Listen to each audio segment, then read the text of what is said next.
It's clobbering time. I'm not as good at that as Loki is, of course. I love that. Not as good as Loki. Loki's fantastic at that. And by the way, and I think what Chris is talking about there is the first a couple weeks ago when I had Loki on. I'm a dumbass with the StreamYard thing. I didn't know you could do this during the intro, but you can cut your mic on if you want to. Yes, and talk over the intro. Yeah. I didn't know that at the time because I'm a dork. And all of a sudden, Loki comes on and goes, in his voice, it's clobbering. I'm yelling. I'm like, and for a minute, I'm like, did he change that intro on me? What the hell? Was that in the intro? And I asked him. He just slipped that in, yeah. He just put it in there. And then, of course, now when he was on the other night, he did the same thing. I love it. And all thanks and all hail to Valhalla and the great Steve Nuki for this wonderful intro, by the way. And, of course, absolutely. Isn't it great? Oh, man. And he is the man. And we love Loki here, and we appreciate him here. We got a great crowd that has popped in already. I want to thank everyone for being here. Before I get to some names, I want to get to the most important name of all, and that is my wonderful guest tonight, the extraordinary, the amazing Purple Valkyrie. Now, she's not really purple in this picture, but, well, there's some purple in there, you can see. So. A little bit of purple. Thank you so much for being with me. Thank you for having me. Absolutely. It's an honor. Thank you. I appreciate it. It is my honor, always my honor. And we could and by the way, she is the Brunhilde Valkyrie, not that stupid Tessa Thompson. Yes, not Tessa Thompson. No, we don't talk about Tessa Thompson. No, the real Valkyrie. Absolutely, the real one. And let's see, with us tonight, of course, the great Lord Thoth. Hey, buddy. Avon Lives and LLL. My fantastic friend and old-time friend, Steve Mitchum. Yes, my brother.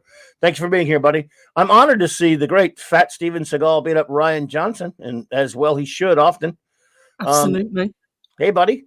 The great Eric K., master of all wrenches, is here, as is the great Chris Persia, also master of all wrenches. One day, there's going to be a wrench duel between those two, and I don't know who to bet on. I wouldn't dare. To be honest, I wouldn't dare. I couldn't bet. But it'll be like a duel of the fates of wrenches. Anyway, Tim Hayes. Hey, buddy. Thanks for popping in, my friend. Coming up soon, that big retro blasting video. I'm proud of that. I'll mention that in a second. Let's see here. There's some strange lady by the name of Purple Valkyrie in the chat. Oh, no, there she is. Oh, you're in the chat, too, as well. What can I say? Let's see. D.D. Myers, thank you for popping in. I do appreciate it. My fantastic buddy Probby, a.k.a. the great Problem Being, is here tonight. Hey, buddy. There he is. Good evening. Lee. Great Smart Steve. Hey, buddy. Thanks for popping in, man. I appreciate you all being here tonight. Oh, my great buddy Flash, Carrie Fisher. Yo, bro. Thanks for popping in, man. No hockey tonight, buddy? I thought Wednesday was hockey night, man. Maybe not. Hey, good evening, Flash. He is Flash, whom you have met. Absolutely. It was an honor to meet him last time. Is it meeting if you're like your disembodied voices are meeting on the internet? I guess it's similar. I like to think so. It's as close as we can get during COVID. Yep. And even without it, across the world and stuff like that, it's still pretty damn remarkable. Let's see, Chris Persia, what do you say here? Funny you should start with that, Clobby. That's my fault to have that name. I made it up. I was already whistling a tune, the good and the ugly. Yes, love it. Okay, I can't whistle as well as Ennio Morricone's guys can. Hey, all hail Purple Valkyrie, indeed, my friend. Good evening, Steve. Good to see you. Yes, indeed, long-time friend. I've known that gentleman for 40 years, almost 40 years. Flash. Oh, tomorrow night. Okay, I got you. Big fan of the Pittsburgh Penguins there, my good buddy Flash. Captain Trek. Hey, Bob. Good to see you, man. My buddy Jed. I always forget. I'm going to get onto him because that name always kind of throws me off a little bit. Project Story Time. Popped in. But Jed had his first stream this morning. My good buddy Jed. How do you say it? Probably do you say Jed Tez Toad? How do you say it? Jed Tease Toad. Yeah, I'm I'm gonna get him to tell me next time I talk. He's gonna come on with me tomorrow. So, but anyway, I want to say congratulations out to him. I don't have the link up, but I'll try to get the link later so everyone can try to go and sub to him. He just started out, doesn't have a lot of subs yet, but Absolutely. he had a cracking stream today. Look, he did it earlier in the day, and he had for the first time. Yeah, he did. Probably doesn't know either. Oh, that's brilliant. It's always nerve-wracking when you do your first stream. Yes. Oh man, Lord Thoth, dude, long live the Legion of Superheroes. I can't believe he got. Well, I do believe it because you're a big Legion fan. That little picture at the bottom there, you're right. That is Proteus sacrifice. Wow, 5 of us in the world left still care about the Legion of Superheroes, and 2 of them are right here. Good to see you, buddy. Mark with a C. Man, I got all the classics are coming in, man. Another great buddy. But yes, Jed is a good dude. I'll have him hanging out tomorrow. What I was thinking about doing, Purple, is because he did his show very early today, and it allowed some of our great buddies from across the pond to hang out there, including Clobby. No, I mean Probby and Clobby, but Probby. See, I started because we're the Probby and Clobby show, or are we the Clobby and Probby show? But my buddy Problem Being and I have done a couple of shows together about the wonderful show Blake 7, and so anyway, so I might start doing an early one, either once a month, maybe once a week, like on a Thursday. So anyone who is any of our friends, again, not that you don't have enough to stream. I know you got so many places that you hang out and you stream, and everyone does. But I might start doing that for a while. And a big shout out to our good buddy Noel at the TARDIS Zone. Noel, my friend, I don't know if you're hearing this, but I'm with you, buddy, and I'm backing you up there. Back you up there. I'm sorry what's happened to your channel and all the horrible crap you get. We won't go into it here, and it's your own business. But as far as the channel having the issues that it's having and getting suspended and stuff like that, I'm so sorry. But hail Noel. We love you, bud. We do. Yeah, Noel is a great guy. He's a real sweetheart, and he doesn't deserve anything that's coming at him at the moment. Absolutely not. We love you, man, and the wonderful Cheryl, your wonderful wife, and Teddy, your amazing little puppy dog. Oh, Teddy. Yeah, we love Teddy. Isn't there something? Hey, look at my good friend, 32 Flavors of Nick Weiser, another buddy who's been on here with me and who will be back soon talking to comics. Man, I am just blessed with some great people popping in here. You've got a great crowd tonight. I can't believe it. What a wonderful crowd I got. It's amazing. And again, like I said, Jed, I mean, for the first time, man, he had a rocking crowd going today. He needs to stick with that. So I'm going to try to have him on. I'm going to have him on tomorrow, and we're going to do it early. So awesome. we're thinking about that idea. Maybe doing an early show a week or something where, some of our buds from across the pond can join us. Yes. I mean, I love being on the later streams, but I'd love to do an early stream as well. That would be fantastic. I would love to have you anytime. So yeah, we will do that. Absolutely. I'm thinking I'm going to start doing that, and I may do it on Thursdays because Fridays are so busy. And my buddy Paulie, who did a good buddy Latino fan, Paulie, had a great show last night, and I wrenched for him. So I want to do it on a day where I'm not wrenching for him, or at Valhalla, on the Tuesdays. It's hard to find a day that you can't get any crossover, isn't it? It's crowded out there. It is crowded, but like Loki said, he said, "Look, you just got to stream, man. You can't worry about that stuff." Yeah, he has been Loki, man. You're the man, and he's probably not hearing me out there, but Loki, man, you've been so good to me. I really appreciate you, buddy. That's what I do. If I miss somebody's stream, I just go back and watch it after. Fat Steven Skull. Who ignores your jokes, man? No one should ignore your jokes, dude. Your jokes are hilarious. If I missed one, I'm sorry, but I hope you don't want to talk about me. Can I give a huge congratulations to Fat Steven? Because that show you guys did last night was amazing. That the detail that you guys went into for WandaVision, I was blown away. It was terrific. Fat Steven Seagal outdid himself with some of the presentation that he made last night on the great Tuesday night show that we're all a part of on Loki's channel on Loki. And there's a link, by the way, if you haven't gone to Loki's channel, please do. And there are a lot of other links to other channels down there. Yes, it was amazing, wasn't it? It really was. And just things that I didn't even know existed. The detail that you went into was amazing. It truly was. I was not expecting that. Almighty Sports Show. Hey, buddy, another old buddy from the good old days of BTR. Hey, my friend, look, I'm sorry about what happened to the Browns this past weekend, dude. But you guys got in the playoffs. You won one playoff game, and you're building one. I had to unfortunately give up football after 50 years of loving it because of reasons. But my friends who are still following it, I was sorry about all my friends who lost in the playoffs this past week. Damn it, Tom Brady. Friggin' Tom Brady.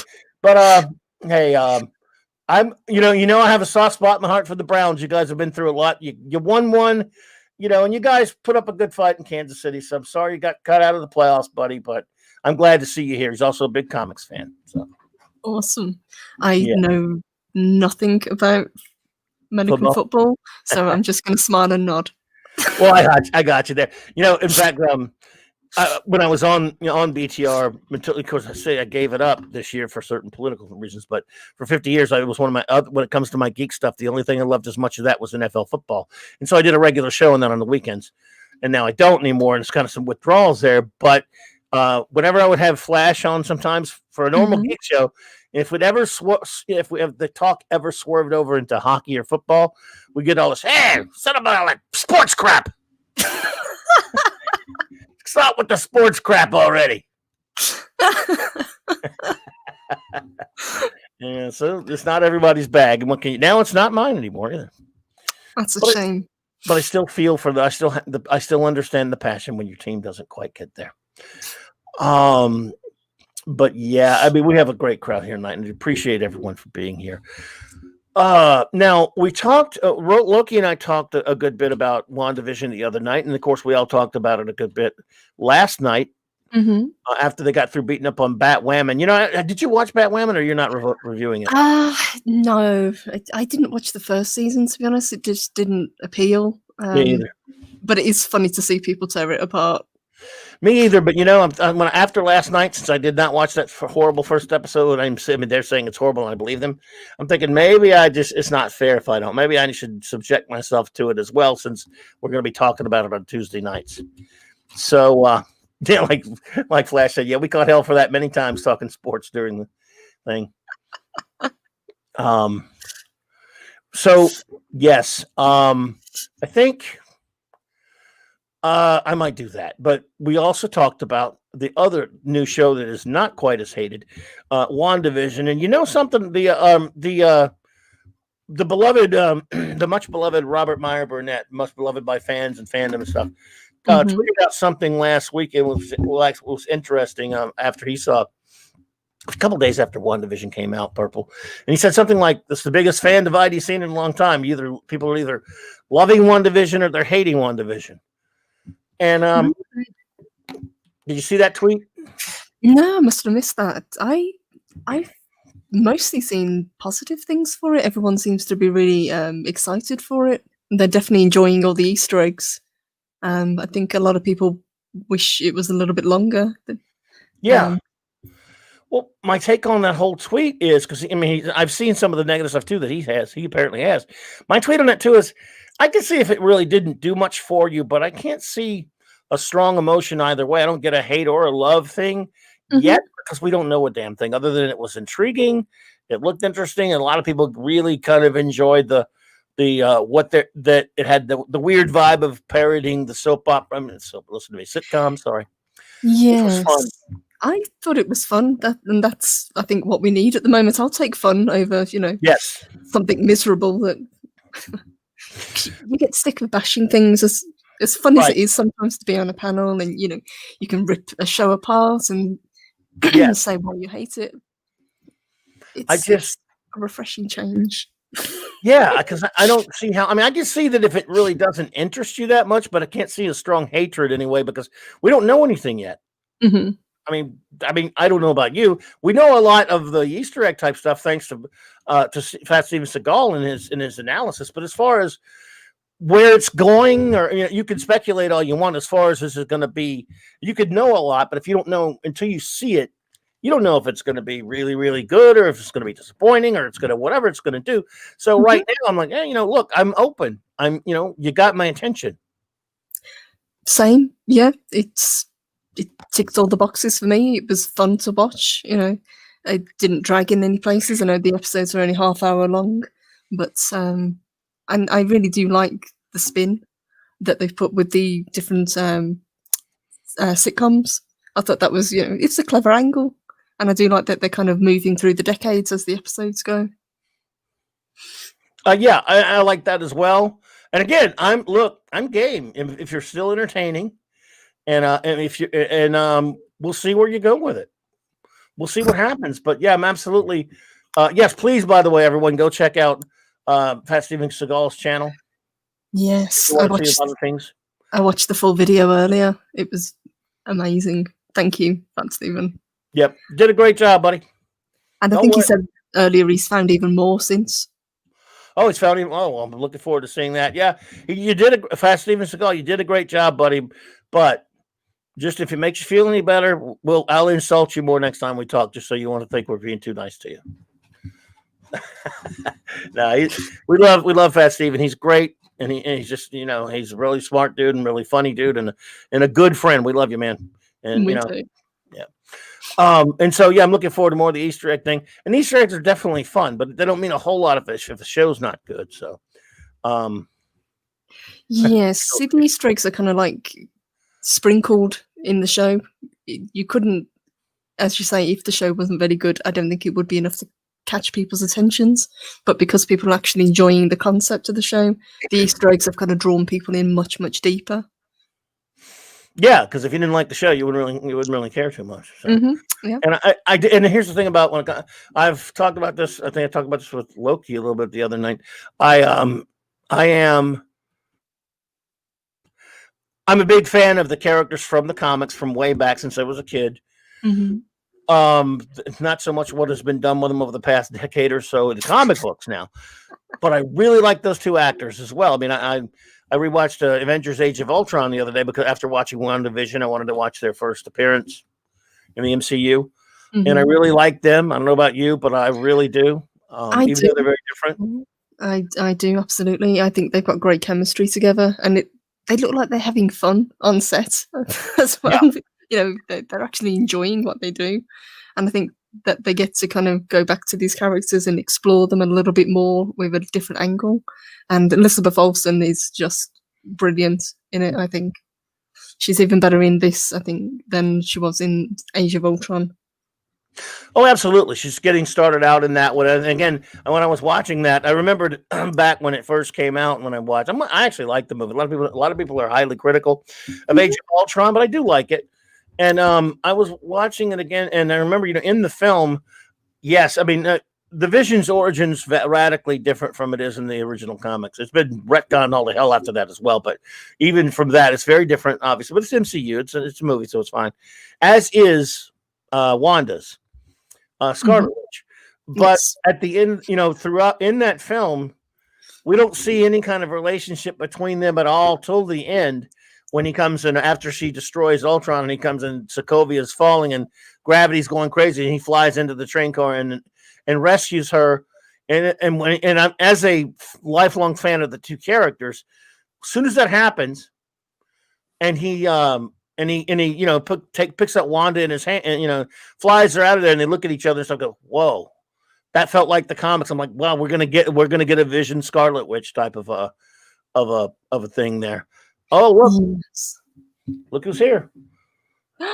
No. Hey, sweetheart. Okay. No. Hey, man, I appreciate you being here, my brother. And we're here for you, man. We know how that crazy stuff goes for you, buddy. And sorry about all that crap that went down today and what's been happening with the channel. But, I'm a nothing channel dude, but I'm still here for you at your disposal if you ever need me, my friend. And one of these days we'll get back to doing those Blake 7 watches, but it'll be a while. But because I know you're as Columbo would say, you're a busy man. But buddy, just glad to see you here, my friend. Absolutely. So that's Noel. Anyone, and again, I think I have a link in my description below. If you're a Doctor Who fan, although he does other things too. If you're a Doctor Who fan, I'll make sure I got it in there. Yes, it is in my description below. Plus, if anyone wants to put it in the link, please subscribe to his channel. I mean, I know right now it's down, but I don't know. Can you do that when it's down? I don't know.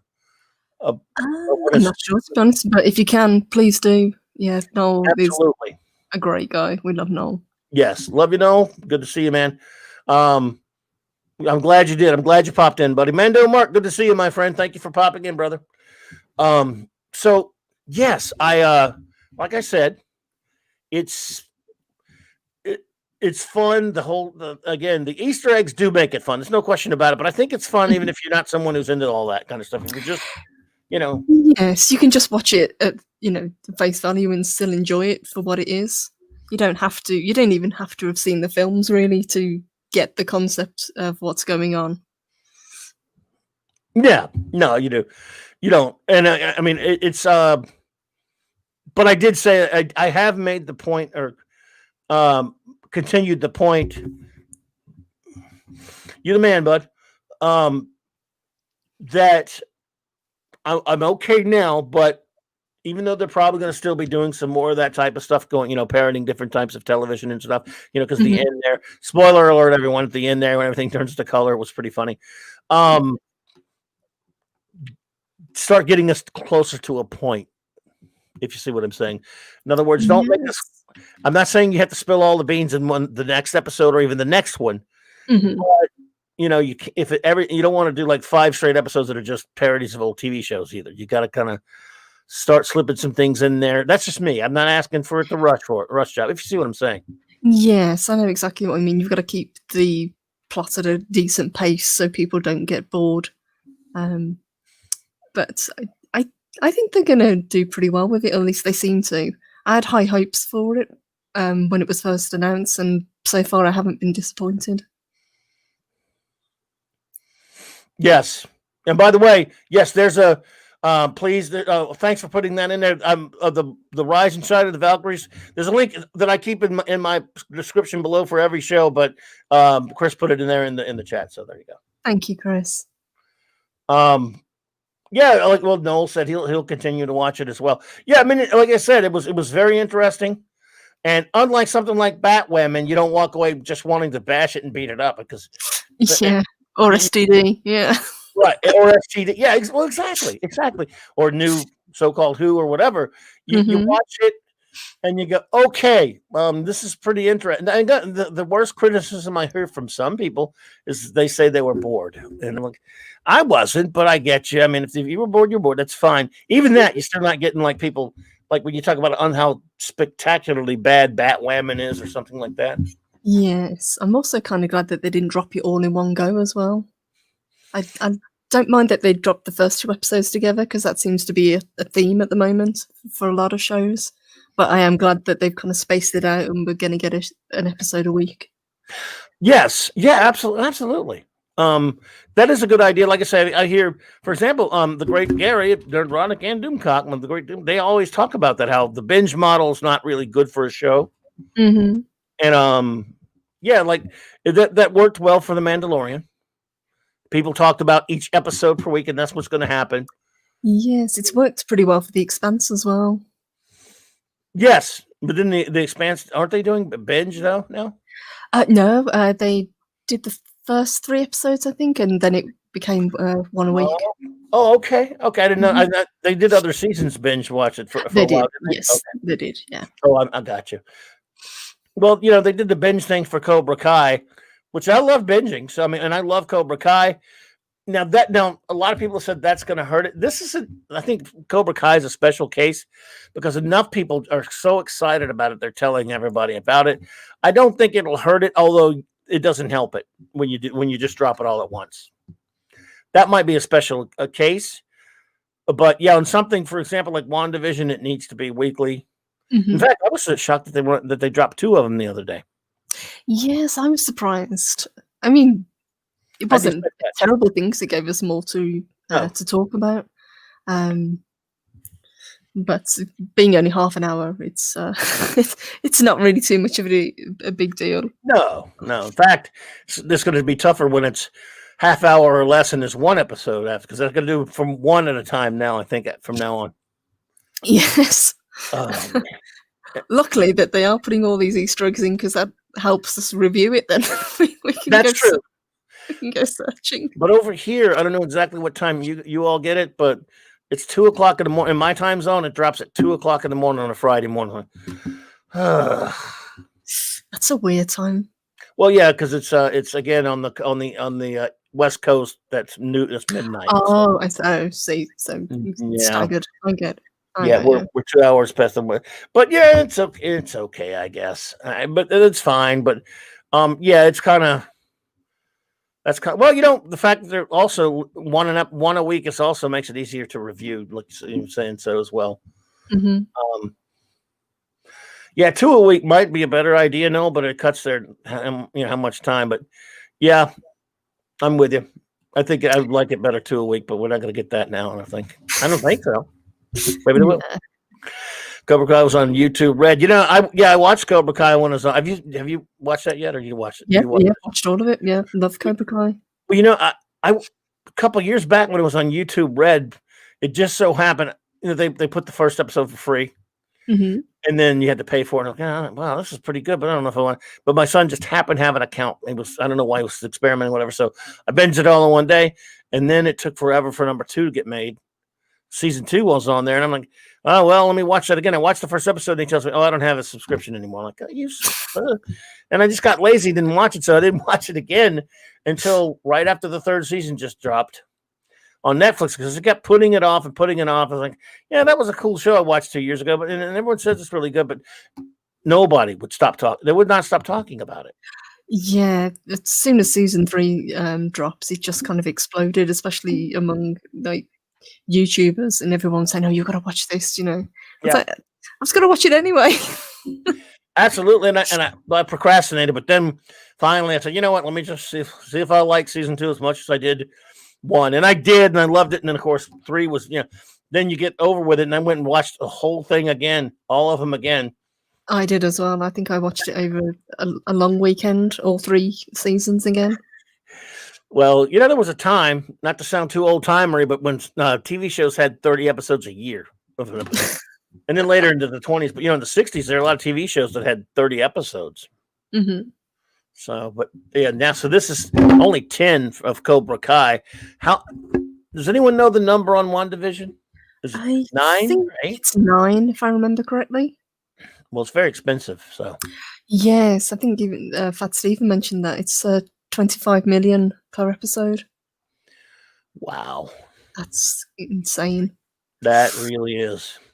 Really is.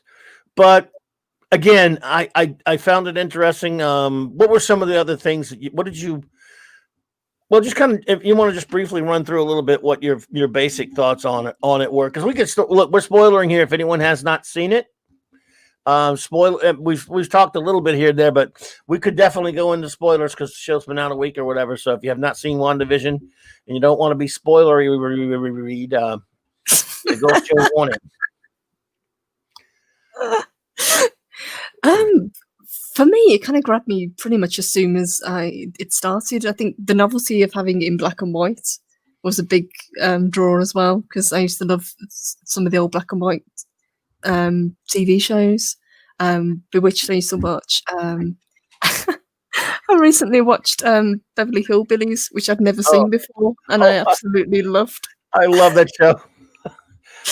Yes. I love that show. I didn't think I was going to like it, and then by like 3 episodes in, I was like, no, I'm hooked. So I've got to watch all of it now.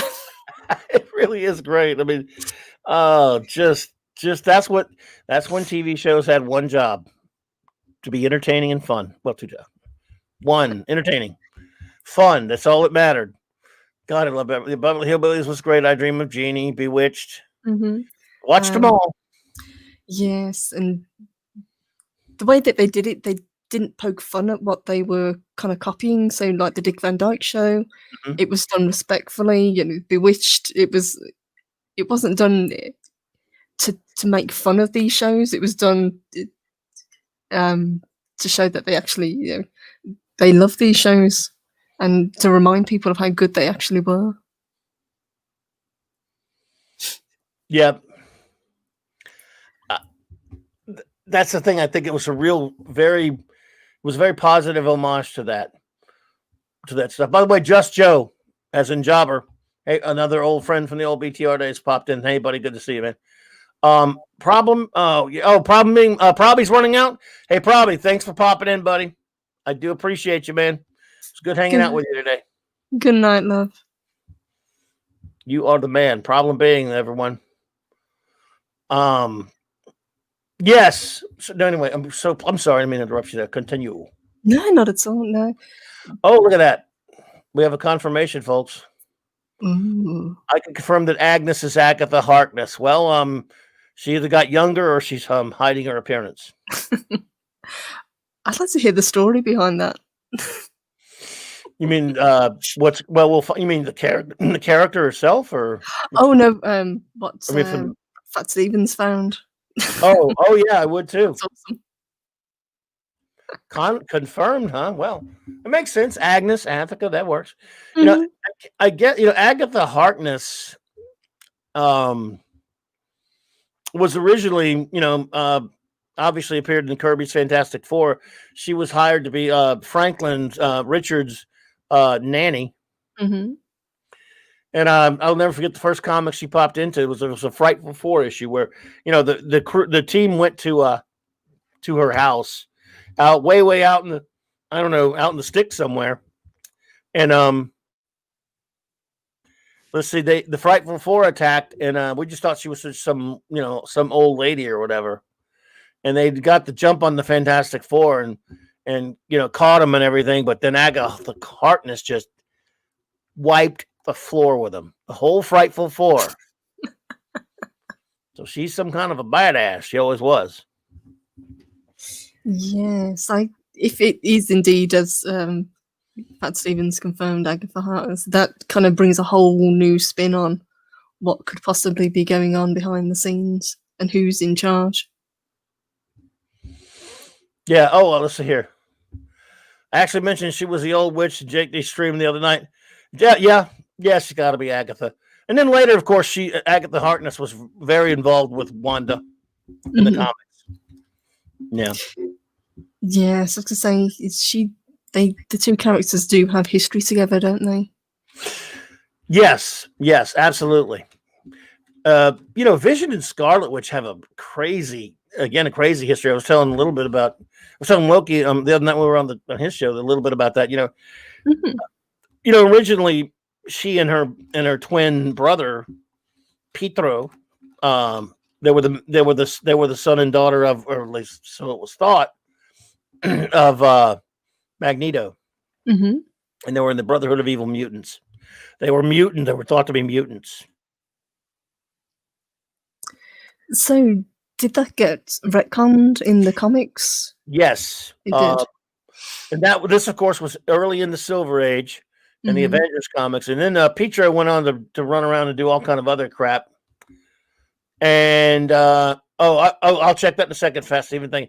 And Scarlet Witch, joined the Avengers with in a run called Cap's Kooky Quartet, where for a while there they cut down the roster, and Thor and everyone left. Yeah, and he had Quicksilver and Scarlet Witch and Hawkeye and Cap. For a while, it was just they'd shorten the roster. Yeah, and he had one called Cap's Kooky Quartet. Let's see here. We got something from our old buddy Fat Steven Seagal. Let's set some research here. Well, what you got? Oh, okay. Let's see here. Yeah, Auntie A's. Oh man. Do I have permission to show this or not? Fat Steven, I want to show it without your permission. Is it okay to show that? Let's see. I won't show it though. I'll leave it to your channel. No, I will definitely leave that to your channel. But thanks for showing that to me, buddy. You put that in the video, man. I don't want to jump. I don't want to just jump on you. He said yes. I don't know. Should I though? Let's see. What do you think, Purple? Should we show it or? If he says it's okay, I'd love to see it. Okay. Let's see here. Show it.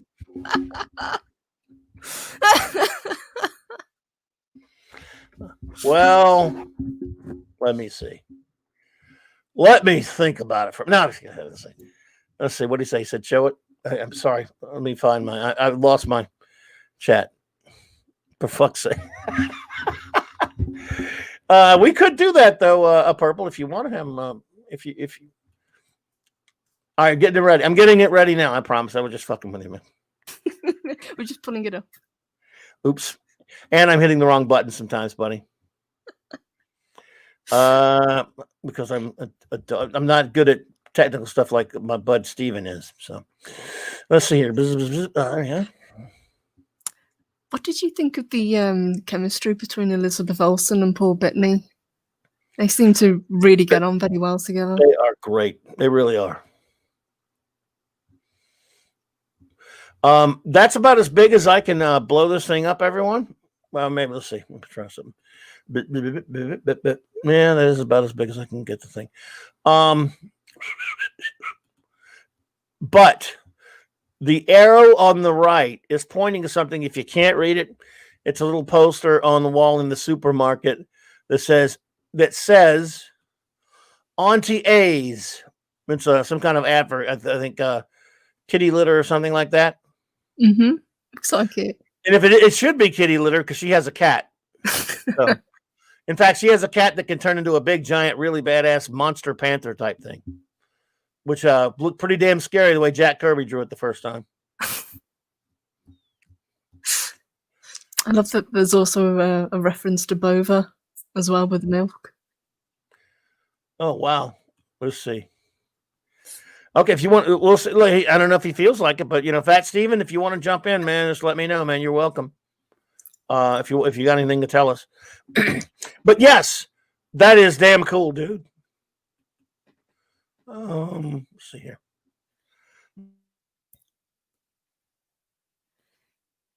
Yeah, and I love that, and that's one of those kind of blink and you miss it Easter eggs. So if you're not doing the work that Fat Steven does, you just wouldn't see these. I love that he's found them.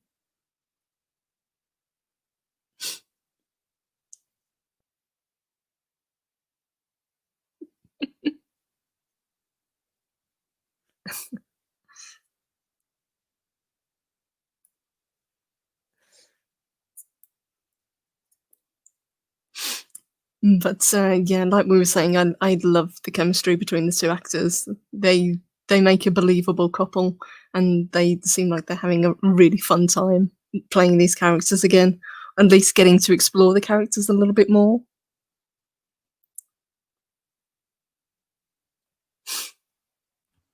Especially Paul Bettany. That's all right. I was muted there for a minute. Sorry. No, absolutely. And again, we never got enough time. And that's the thing about this. In the movies, we were never given enough, in my opinion, of time with those two. Yes. What's up, bro? There he is. Sort of here. How you doing? How you doing, bud? How's it going? All right. You're welcome. Thank you for inviting me. I didn't want to take your thunder with the lovely purple VALKYRIE, also known as the Hello Nurse. Good evening, love. AKA the VALKYRIE of Pappy. Yes, exactly. Pappy. All right, my English sucks. But yeah, that picture I was trying to say, pretty much she's holding the bunny in the intro, right? For and you can tell that's just the metaphor for the cat. That's why I put two pictures side by side, and then you see the kitty litter there. Today I've also found Superia, Captain America Easter egg, and oh my god, literally, I can't give to it. I'm not going to give any pictures away because I can't give you all that. That's cool. No problem, man. I appreciate the one you did. Like the intros themselves have weird stuff, like especially in the black and white ones, where you'll see certain parts on the set in intros that aren't in the show. Like there's one picture where it has both of them in their uniforms, but it's silhouette form, so you can see Vision and her in a cape, but it's never actually in the show. The grocery store was funny. There's something else I'm trying to figure out in them. But they're really overusing rectangles a lot, and you guys have both seen the shows a few times, right? Yeah, a couple times, yeah. All right, so don't you find it odd that when they're ending the episodes, it goes into that weird light show with the red, blue, and green rectangles, and they're yes. Okay, why is it making a pair of glasses if none of them are wearing glasses? And Mr. Hart, could that be a reference to the other heart? The other heart? You know the heart I'm talking about? I'm not sure. Okay, give me a second, because I forget his name, but I've been doing a lot of it. But Superior has been Easter egged in this, and she has direct connection to AIM, Hammer, Dark Avengers, and the Femizons. So I'm looking forward to that. I'm sorry for talking. Go ahead while I'm trying to figure it out. I'm just okay. No, this show is very what's the word? Exciting. You know, after yesterday, I don't want to take anyone's thunder. Supposedly, I'm wondering if Arthur Hart is actually like a secret identity for the Jack of Hearts, aka Jonathan Hart. Wow. Huh. That would be weird. I mean, it would, because they're spelled the same. But he is formerly an Avenger, especially in the Mansion, Manhattan, New York. So there's just so much stuff, and it's not like we're going to see these guys, but it just seems like they're trying to say, "Hey, we know all about this universe," and they're trying to make 1999 be 616. And I think whatever happens at the end of this series that goes into season 2 is going to not only feed into Doctor Strange, but tie it in everything. Yeah. Yeah. Are you finding that there's just as many Easter eggs in the trailers that they released as the show? The thing with the episodes is I have to go in and go at 0.25. And a lot of you don't understand. And I'm going to give you a demonstration. You hear this? That's me doing that at 0.25, hoping I don't miss a single scene. Looking for that stuff. And it's fun, but there's a lot of family ties coming up. There's a lot of Brady Bunch coming up. In these episodes we just saw, I didn't even hear it. The Brady Bunch was used. Help Me, Rhonda. Yes. But I never heard it. And that was released in 1965 in June. So that's where those first 2 episodes are going from, the 50s to the 65s. So we're hitting the 70s probably by Friday. Wait a minute. You talking about the Help Me Rhonda version that was on the radio was Beach Boys. Not the Beach Boys? It was the Beach Boys. Okay, their version. Yeah. I almost, when they were playing that, almost heard Help Me Wanda. I think it was a play on words, but if you go through the old credits, the actual credits, I went through all the credits, like where it gives all the artists and all like that stuff.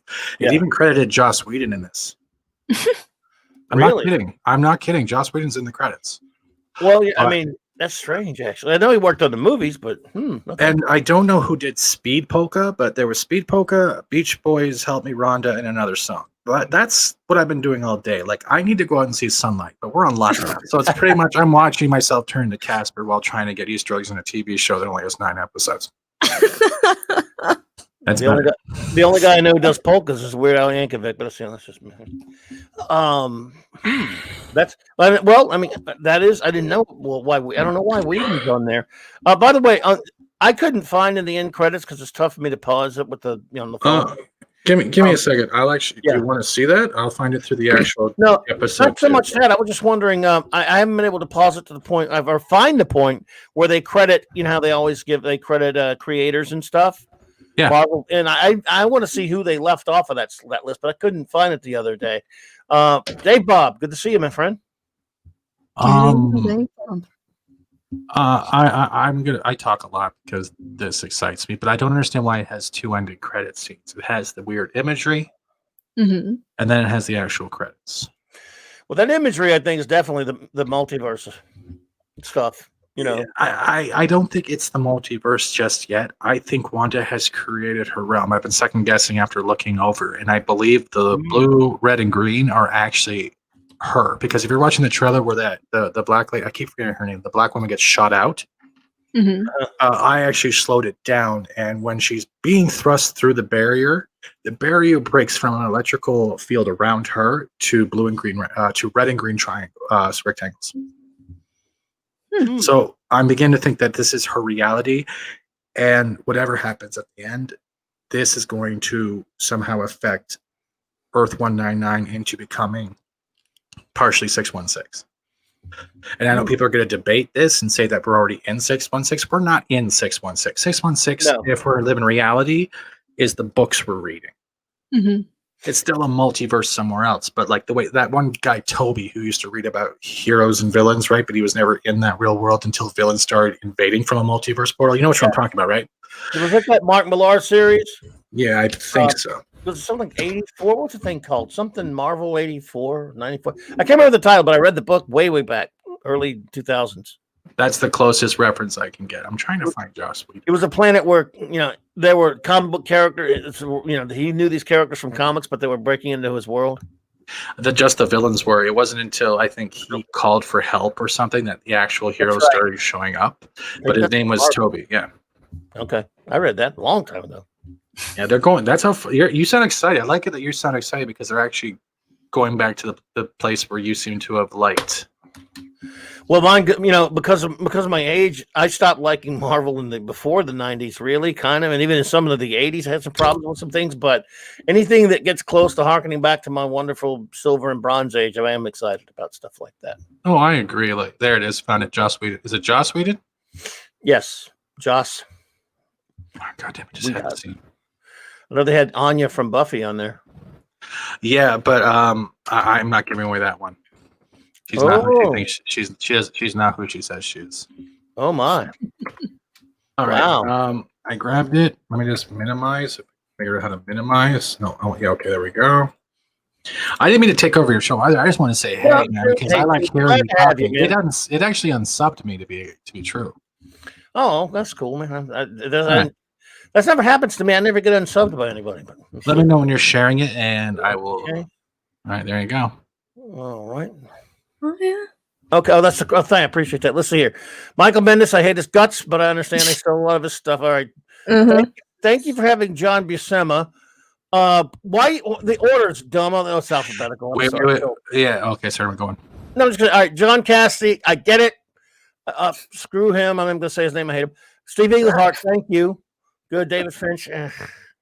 Don't look at Tom King. Everyone just avoid Tom King because he shouldn't be beside Kirby or Stanley. He should be at the bottom next to the vomit. Jack Kirby's name should be in big letters above this goddamn thing. Yeah. Stanley. Rick Leonardi, yes. Bill Mantlo, thank you. Roy Thomas is. I know it's alphabetical, but when I saw Roy Thomas, I was thinking the Wendy's guy, and then I remember that was Dave Thomas, and I was like, shit, I'm on. Yeah. Roy Thomas belongs right not too many rungs under Stan Lee as far as the rest of writing. In fact, he's done even more writing and he co-created so many characters. So yes, and he actually pretty much created a vision along with John Buscema. But see, in Englehart, my problem is I don't understand why Joss Whedon's on here. He didn't create jack shit. But he was part of the Avengers films, wasn't he? Well, he directed them, yeah. So then that shows tying to what characters he probably wants to give. But the Russo brothers directed Avengers films too. They're not in that little thing there. I mean, there's still 6 more episodes. Mm-hmm. It does say with special thanks to. That's fine. I'm just being a geek. You're being you, bro. I expect that. It's true that there's also fake names in the credits that they've added as Easter eggs. Oh, really? Are there? Don't tell me that. I don't want to spend all day tomorrow going through each name and then Googling them. That's what I fucking do. Don't make me do that. Purple. It's just something I don't know. Doing to me? It's just something I heard. I just wondered if you could confirm. You hate me this much? I'm sorry, hon. No, you can't say sorry while you're laughing. That doesn't make it real. I want you to go outside and have some fresh air. air. A lot of women are laughing at me. Usually I'm still putting on clothes and running out the door. But I'm just kidding. No. I didn't hear that. Is that true? Are you serious that they're putting fake names in? I'm not sure. I mean, Smart Steve 68 says extra credits. I'm going to wait till you're asleep. I'm just going to send you random weird pictures for no reason at 3 o'clock in the morning. Purple. I swear to God, I'll do it. Well, don't look at me, dude. I haven't heard that, but Purple probably heard that somewhere. I guess are they doing it like for red herring so people don't figure shit out or what?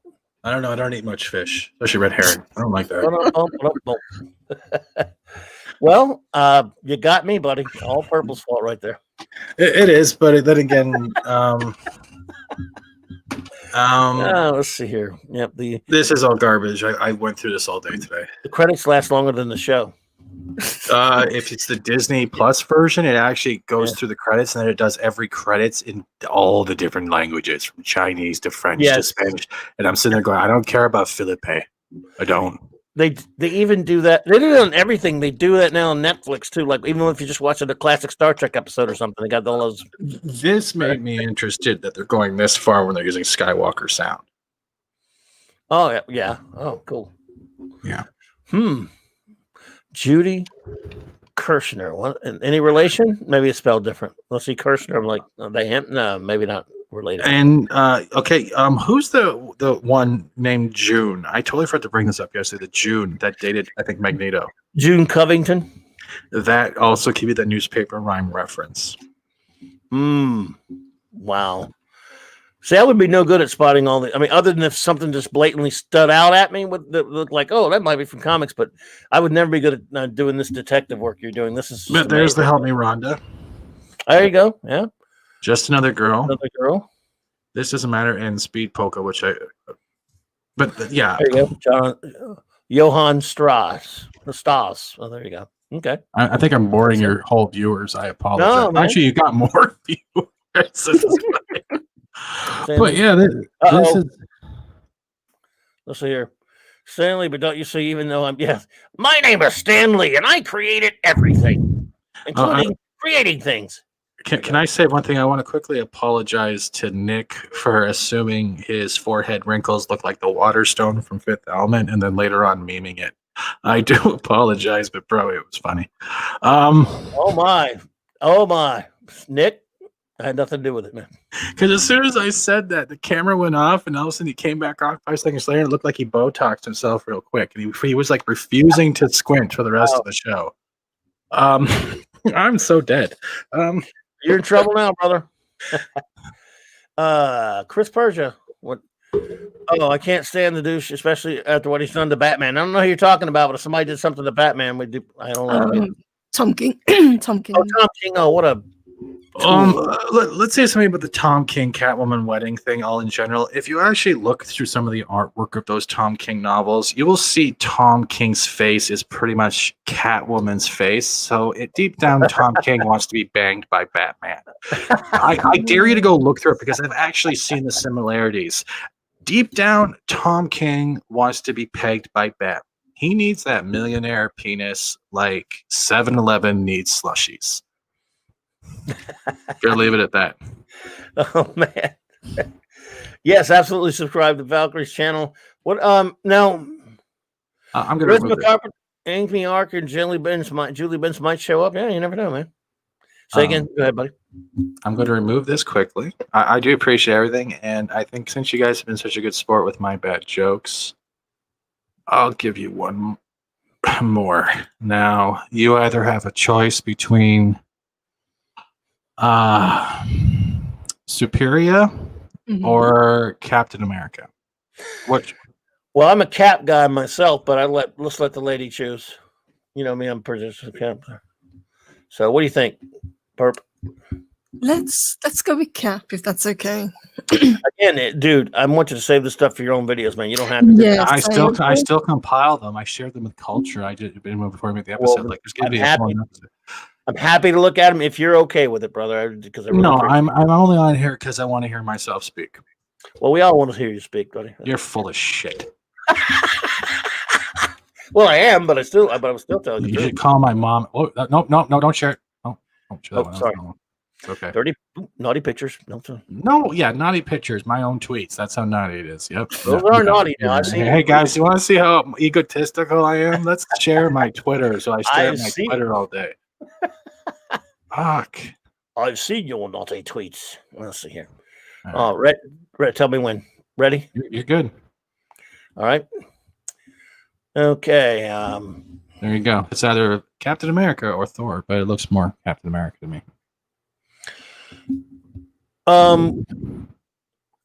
Let's see. Well, no. Okay. And yeah, and there's the picture I was talking about at the back, where look how her hair is different compared to now, and you can see the cape. So that could either be her scarlet mask or not. Wait, I'm doing this in the wrong picture. Hold on, let me do it. Okay, see how they're wearing a cape? She's not, and the hair is different, but it's still, you can tell. Yeah. You can tell that. Is this the screenshot where if you zoom in on her shoulder, there's a red dot? Where's that? I don't know. Are you having a stroke? On her arm. So it's the arm that's not. Keep zooming in. Not sure. You should be saying enhanced, because then I feel less perverted. I'm sorry, sweetheart. No, no red dots. Not this one anyway. Okay. But it's the cap thing, the wing. I would say more cap also because Thor never wears his damn helmet in those movies. Not that matters, I guess, but I'm just saying. Yeah, but wait, cancel. What did I do? I almost trashed the picture. That would have sucked. But then that's like a vase or something. I don't know what it is, but it's never on their tables in the show. Very interesting there. What about the picture with the flowers? Nothing there, huh? You checked it probably. I have checked it, but the thing is, this whole show has a high aspect of floral and flower patterns, which could also be associated with the spiral symbology, which could also go towards the EPI theory as well as K-space theory, which means it has to still do with her mentality and the reality she's created and then such, because I see the same type of design what they do with the square on Vision's tie later on. You don't know what I'm talking about, do you? No, sir. All right, now that I'm talking a foreign language, give me a minute. I'm gonna close this down, and I'll bring up another one just because. Even I had to do research because I remember you talking about the tie, because the tie changes, doesn't it? You said there's the VHS weird tape, and then there's the other one which I haven't figured out. But I'm not giving out Superior at all. No, that's cool. That one is plain in sight, but a lot of people don't see it because it's you don't expect it. Yeah. No, keep it. Where is it? Where is it? I think it's this one. There we go. I even copied the somewhat definition whenever you're ready. But I'll zoom in a bit if I can. But his tie has a square on top of a diamond, and there's a mathematical equation of how to form a spiral with two squares while rotating. I can't get really into it. And EPI theory is in reference to brain mapping, like I said, while K-space is the referencing to MRI. And it's like the spatial frequency, because if this is a facility or that people are just monitoring her brain waves, and let's say the blue and the red rectangles are her reality, and that the blue one is, let's say, Sword, because Sword has kind of a blue in their logo, and they're the ones trying to not manipulate it, but try to calm her down when shit hits the fan. Then it would explain a lot with the whole brain waves and trying to figure out when she's freaking out, because it has to do with phase as well as frequency. At the same time, I thought about it, since it's on a flat plane, it could also be one of the quantum doorways that Ant-Man uses. And the third one, or the fourth one, is what Culture brought up to me, which also does fit into the equation, that it also is symbolic for the golden ratio, which I have yet to put that description in yet. Nice. Yeah, that's about it. So there's my dorky Smart Steve, Superior. No, I'm not giving that away. Suspiria is just sort of an assassin. No, he's not giving that one. He just asked who it was. She's just an assassin character from Marvel of some sort. I don't really read any of her stuff. Hung out with Punisher, right? Say again? She's bad. Yeah, she's bad. She fought Punisher or something like that, whatever. Or, something like that. I haven't dwelled too far in. I just looked at the connection. I type into Google. The first thing that pops up is usually everything I usually turn in. Usually, the first thing that pops up when I attach Marvel Comics to the search is 616. So it just seems too coincidental that they're Easter egging and connecting a lot of heroes that are from the Avengers storyline, but it's all around 616, which means I can't wait for madness. I really can't. It was Sam Raimi at the helm. Even I'm sort of looking forward to that one. Yeah, I'm with you there, man. James Caserta, thank you for popping in. Good to see you, my friend. But yeah, go ahead. Purple? No, it's your show. I just want to say thank you. But what do you guys think? Do you guys think I'm a nut job that needs to see a real vagina in my future? Or what? I think that's I can't believe you found all of that. That's amazing stuff, dude. I mean, people were riveted last night, or the other night. It was the other night. The other night last night. Yes, on Loki's show. There, man. Everyone loved that stuff. You were a hit. I couldn't tell because I was focused on my screen, so I didn't see the chat at all. Take my word for it, brother. Everyone really enjoyed it, and everyone, this the show is still at its early stage. No one knows if it's going to turn out to be really, really good or if it's going to be disappointing or whatever. So right now, it's not like Batwoman or something. People are interested in it, and when they're interested in the show, like if everyone thought it sucked, then yeah, nobody would have really given it my Easter egg. Okay. But people were interested in it. They want to see what happens. And you caught their imagination with it because the Marvel films, as you know, MCU has done a lot of the Easter egg stuff, and it's kind of a fun thing. And again, it's fun if you're engaged, and people right now are engaged with the show. And you did terrific. That's the thing though with multiverse. You have to look at it this way. Like the way I try to describe it is like, okay, everyone in the chat, you're sitting there on your chair, your couch, your bed, whatever, you're watching this, right? So let's say right now there's 50 others of you doing exactly the same thing. Each one changes to a different video. Someone else takes a drink. Everyone is doing the same thing, but it's slightly different. One might be wearing a green shirt. The other guy might be wearing a brown shirt. You might be a girl in one of these universes. Everything is going at the same time, but everything is different. So it's a weird niche to control because it's like fate, like the strings of fate. Every choice you make branches off another weave in that tapestry of your life, the way I think is it Greek mythology does that. So it's unlimited possibilities, and that's why I'm excited, because if they do decide to put 25 million for each episode and they keep doing this, that means someone over there gives a damn. We have a Jon Favreau who cares so much about Marvel. He's doing WandaVision. Yeah, that's again how it turns out. Because of all these Easter eggs and all the stuff you're finding, I agree with you. This is a labor of love of whoever's working on it, and so we should definitely, they're excited about it, and they're getting everyone else excited about it. Absolutely. Because the same thing with Loki, we don't know if it's actually, how they say Middleton's only going to be in one episode, right? And then it's going to focus on like a female body that Loki's trapped in or whatever, right? Yeah. How do we know the whole time it's not even Loki? It just turns out to be Mephisto. Yeah, I mean, we don't know anything yet about it, but I mean, people give it a shot. It's like a big what if episode, and I don't have the ADHD patience to wait every week. Do you think that they would kind of go down that route and introduce Mephisto, because Agnes has ties with that character as well, doesn't she? That the way they're saying, everyone's saying it's all MCU, right, connected, but there's a lot of strong female leads. So Mephisto has the ability. He's attacked everyone in the Marvel universe. He's corrupted a lot of minds. He's caused a lot of crap, man. He is like the evil Loki. Like Loki is a shit disturber, right? Yeah. But Mephisto is pretty much the devil. He's the devil. He's the captain shit disturber. He drives around in a Volkswagen Beetle, blasting mariachi music at 3:00 in the morning, while flipping everyone off.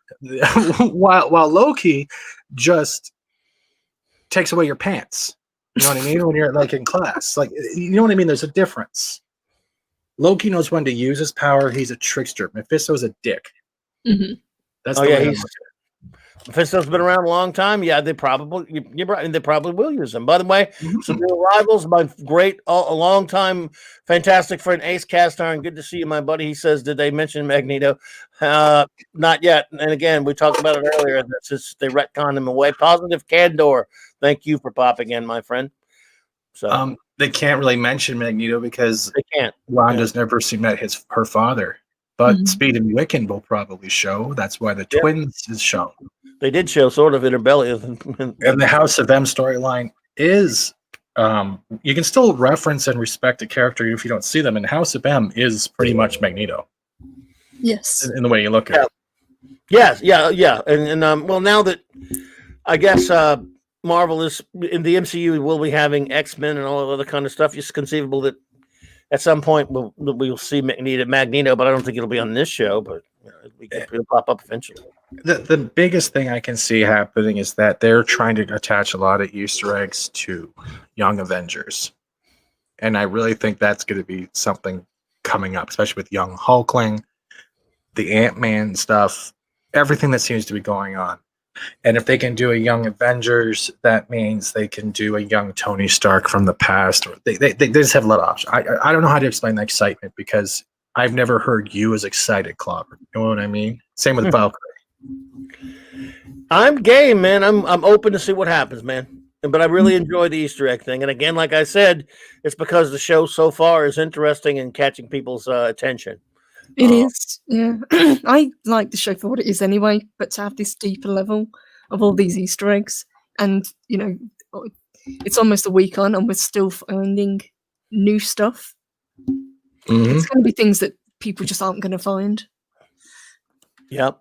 And I must admit, I was fairly fair, not 100%, but fairly sure I wasn't really going to care about the MCU and the MCU thing much ever again. And I really liked, well, there were a lot of them I didn't like, but I mean, as far as those 22 movies or 23 movies, I liked a lot of them very much, some more than others. But so I never thought I would get kind of even all that interested or engaged in it again. And this has changed that a little bit. Not that the Doc Strange project interests me because of Sam Raimi. Other than that, there wasn't one I was really thinking that much about. And this one's kind of got me back there a little bit. So I'm the same way. I haven't gone this much of a deep dive into something since playing with Lego as a kid.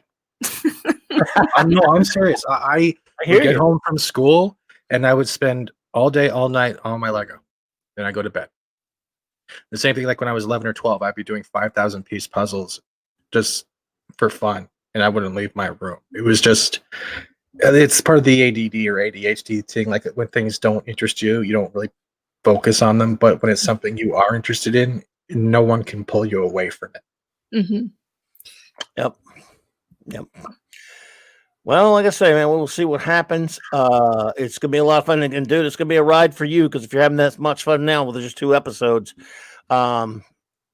Yeah, and trailers, by the way, right? Trailers as well, right? Trailers and episodes, yeah. But more trailers than anything, because trailers will give you snippets of every episode. Well, yes, that's true. And if they're only dropping 1 this week, right? Go ahead. I'm sorry, Purple. Yeah.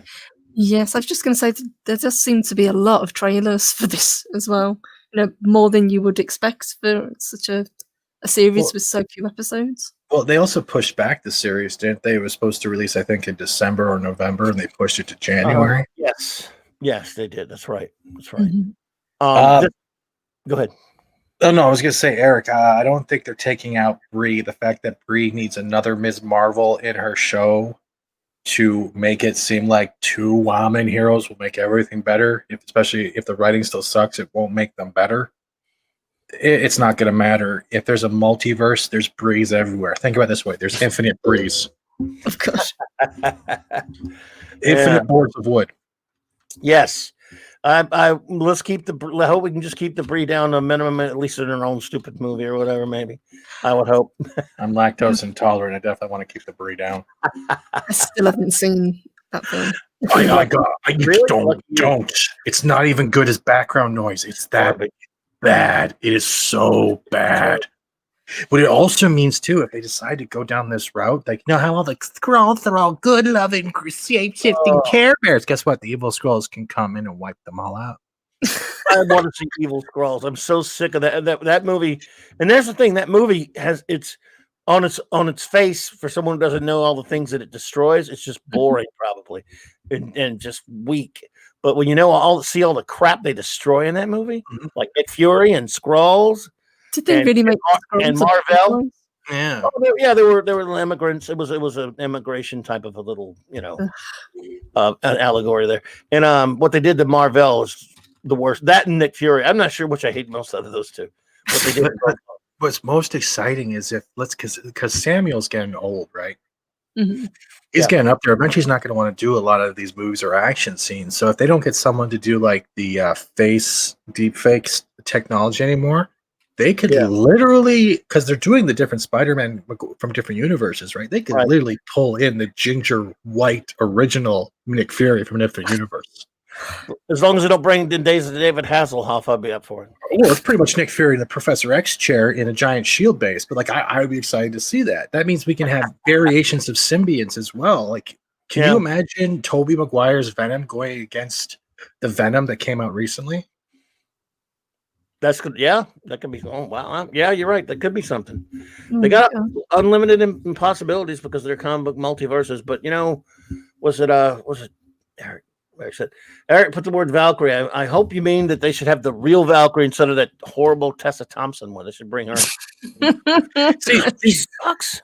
These actors and actresses wouldn't be bad if they just learned to keep their mouth shut. Mm-hmm. Yes, Tessa Thompson has a history of not being able to do that. I really hope Ruffalo gets beaten the crap out of by Wanda or something. I really hope that happens. Like, it's just. You're an actor. You're a professional pretender, right? Is that the way they say it? Like, just be that. Do what you're getting paid. We're not paying to listen to your rhetoric. We're not going to your movies to hear you spiel about your voting this or that. We don't care. We go to escape. We don't want to go home after getting back from a great movie, then see you on Twitter going, "Oh, you guys are this and Yahtzee." We don't want to hear it. We're tired of hearing it. Yeah, that's right. Brunhilde Valkyrie, exactly. Yeah, the real one. That means Asgard's on different planes too. Can you imagine if a different variation of Odin popped up and went ape crap on everyone? I'd be for that. I hated what they did to Odin and Asgard and Ragnarok. I got a lot of problems with that. Ragnarok. There is. I heard today that the only reason why that Hera was not like the final battle with Thor was the giant. I forget his name. The lava dude. What's his name? The liquid red jellyfish. Surtur. Yeah, like the only reason they did that is because they didn't want to have the imagery of a male beating up a female enemy. That was the only reason why they changed it. Yeah, well, I right there, man. I'm so sorry for talking so much, but I like doing it. Okay, man. Keely Chow, roll tide. Good to see you. No, man, dude, we're honored to have you here. You I mean, that was very entertaining. You call me a clown? Yeah. Well, amuse you. Do I make you laugh? Valkyrie, Purple. I'm interested in the origin of your name, by the way. I mean, were you a fan of because we talked about this, we touched on it a little bit. Are you a fan of the Brunhilde Valkyrie from comics, or was there another? I was, but actually, this came from Valhalla and the connection with Loki. Okay. And purple is just my favorite color. So I used to be Purple Lady, and then it changed to Purple Valkyrie. Purple has two meanings, actually. Sorry to cut you off. Purple, first off, is a color that could signify royalty, and at the same time, purple can also mean sexually frustrated. I'm not kidding. I'm not kidding. I back up my shitty jokes, but like I can hear you blushing. She's like, "That guy's a bastard." I live in a purple place because I live in Baton Rouge, and purple's the color of the LSU Tigers. Sorry, it rolled tide, but we're in lockdown, so make of that what you will. I'm locked down.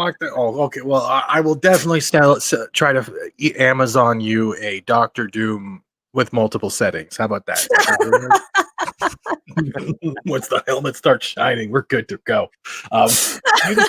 You distract her, I'll steal her Dr. Doom statue. What? Oh, I want that statue. Oh man, I love that thing. Where'd you get that thing, Pro? That I got from a comic book store about 4 years ago when it was actually being sold. What I wanted was the quarter scale one, which is almost as big as I am, but I couldn't afford it at the time. That's a monster size. No, is that a Bowen? It's not even a Bowen. That's a sideshow. Oh, it's a side. Okay, God, amazing.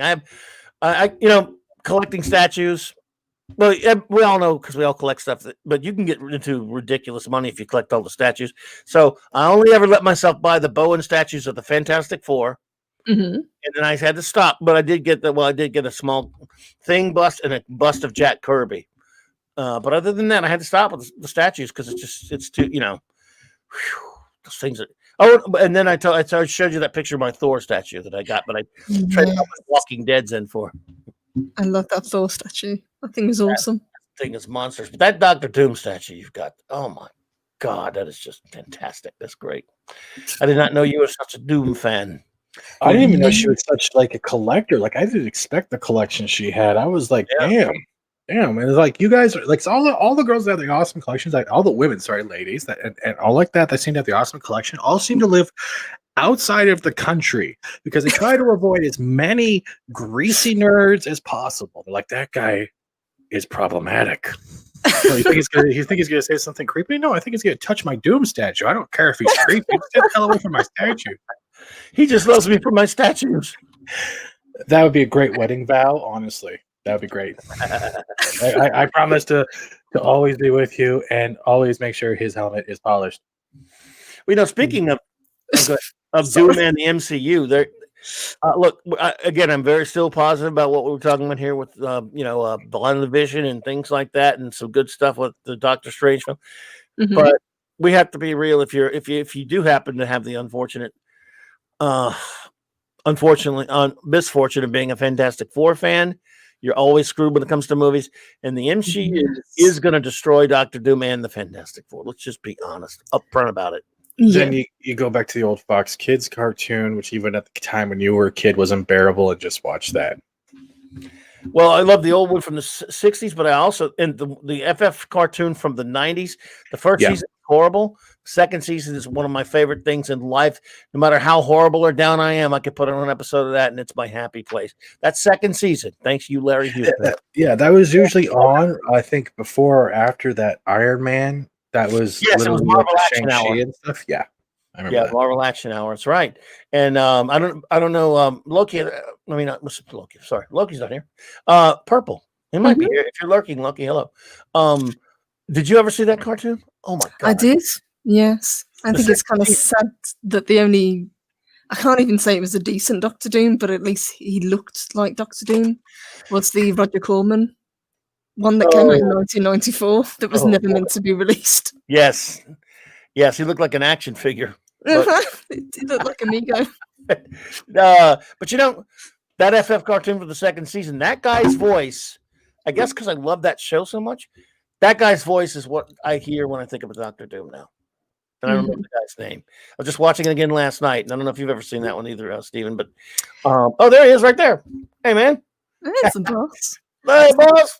Is that the Doctor Doom with the British accents? Is that what you're thinking of? Yes, is that the Doctor? Yes, it's the Doctor Doom. Now, see the first season again. I remember what happened with that cartoon, and it was Marvel Action Hour, like Steven was saying. And the first season was so horrible. The thing looked like a damn gorilla. It had really garbage, horrible, dumb dialogue. So I didn't. I watched enough of it. It had a really campy, stupid theme song. So I didn't watch it. And then when the second season came on, obviously I'm not watching that, right? I get a call from a friend of mine. I'm working at a job downtown. This is the mid-90s. And he says, "Did you watch the new Fantastic Four?" I said, "I told you all about that crap. I don't watch that shit." No. you need to watch. I said, "Shut up. I thought you'd screw around with me, right?" So he comes over when I get home, brings the VAD recorder.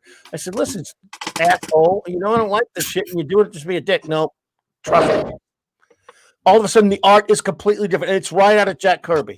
It opens up. The first episode is a 3-part adaptation of the Inhuman saga, and it's beautiful. That's right, because that was when Black Bolt, all you see is the waves come out of the door, and then the dog and all of them show up. I remember that scene.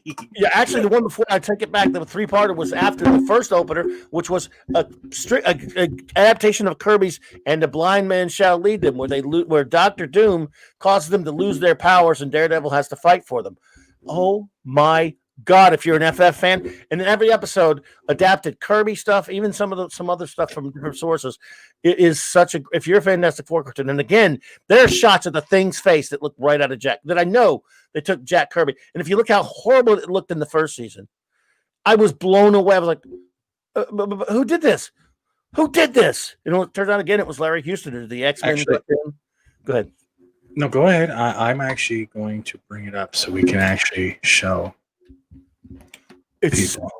And the guy doing Doom's Because voice. they actually had Stan Lee. Remember, they had Stan Lee actually do like a little intro before it actually started. If you remember, I always cut those intros off because one of my biggest and unpopular opinions is I can't stand Stan Lee. But yes, he did, and it's on the DVD.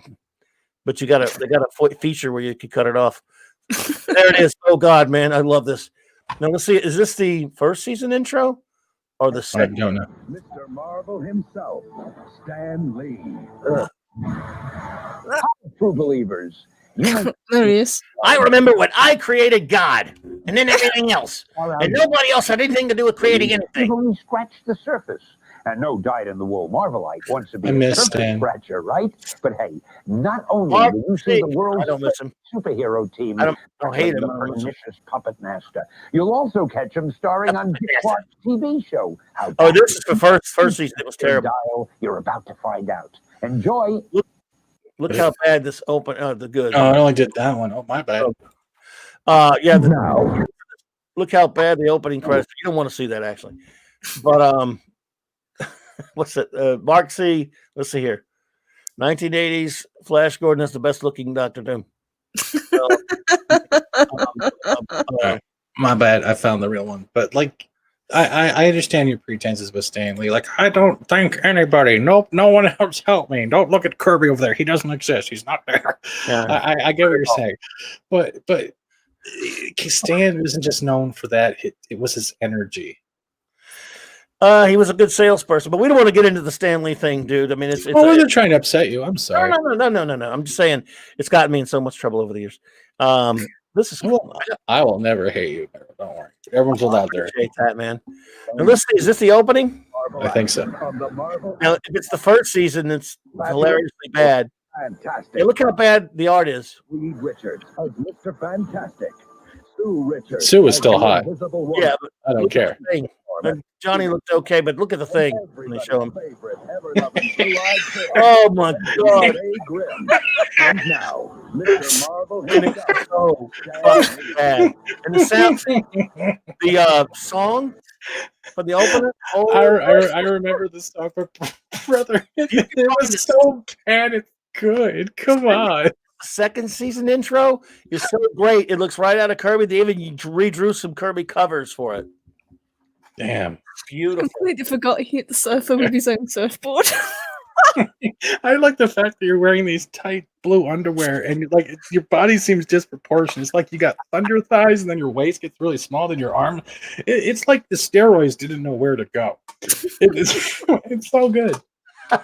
Mark with the C. I got yelled at the morning of my wedding to turn off the Fantastic Four cartoon. We're trying to get married. No, come on, dude. You need to have priorities. You don't get married before you watch an FF cartoon, and you watch the cartoon first. What's wrong with you, bud? It was either. It's the same actor that I'm thinking of with the British accent that does Doctor Doom in the second season. That's actually Simon Templeman. Yeah, yes. Mm-hmm. And he's in a few episodes. And I watched that very last episode. Makes me want to cry because it's the last one. It's an adaptation of the story where Dr. Doom steals the Silver Surfer's powers. Yes. For the second time, actually. And God, is so good. I mean, it is just, he's perfect. The art's perfect. The cartoon is just so much fun. Again, they adapt classic stories. So it's 13 episodes of pure bliss, including they adapt the Black Panther story, his original story. That's the best Black Panther I've ever seen. You also remember how bad the Mandarin looked, right? He looked like an Oompa Loompa, all green with this weird Fu Manchu mustache, and he would just be wearing those rings and shooting like repulsor blasts. And you're like, who is this dude? Yeah, the Iron Man cartoon was bad. Yeah, it was bad. Have either of you ever watched Avengers: Earth's Mightiest Heroes? I don't think so. It rings a bell. That was Fox Kids, wasn't it? Yeah, that was Disney in 2010. Disney. It's because I don't know if you're obsessed with cartoons like I am, because I'm too old, but I can't help it. I love cartoons.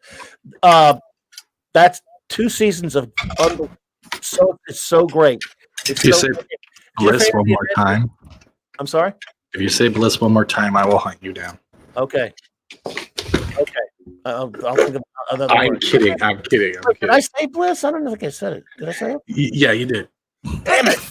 I'm glad you called me on that. I need to stop that. You remind me of my dad, who, like, when he gets caught on a new word, he thinks it's up to date. He will say it over and over again, and his word was phenomenal. And I'm like, what the fuck are you saying?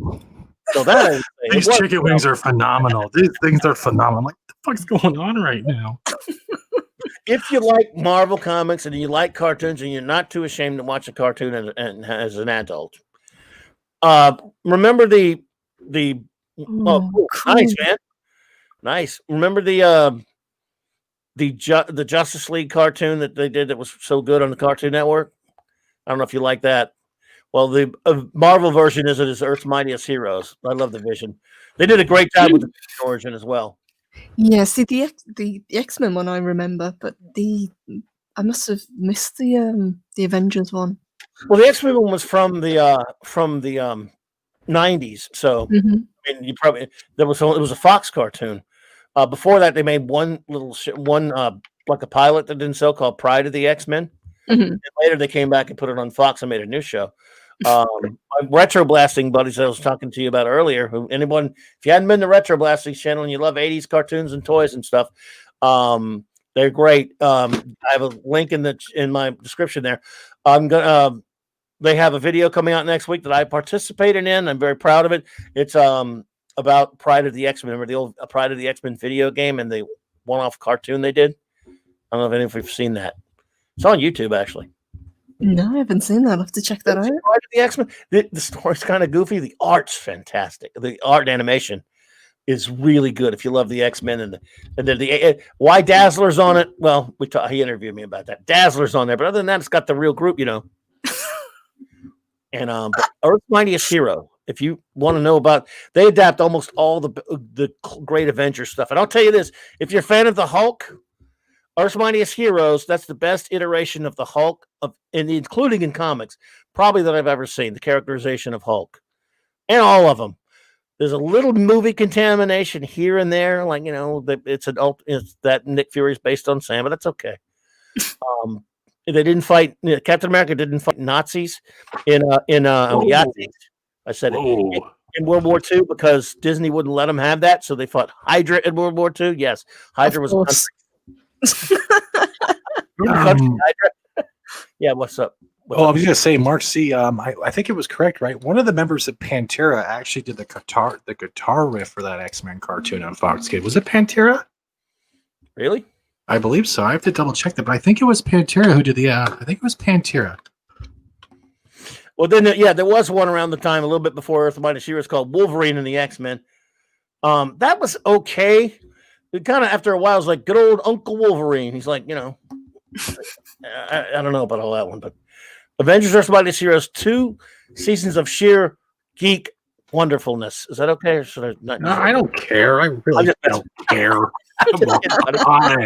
I'm sorry, it was. Wait, hold on. It was phenomenal. It was so goddamn phenomenal. It was so phenomenal. Yes, CLOBBERIN die. How about phenomenalness? Is that a word now? I'm not. You guys go.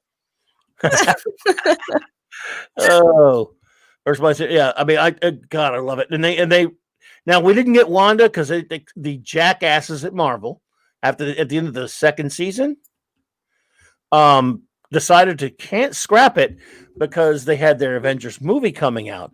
Then a little bit right when the movie came out, they wanted a cartoon that looked more like the goddamn MCU. This Earth's Mightiest Heroes looked like the comic book.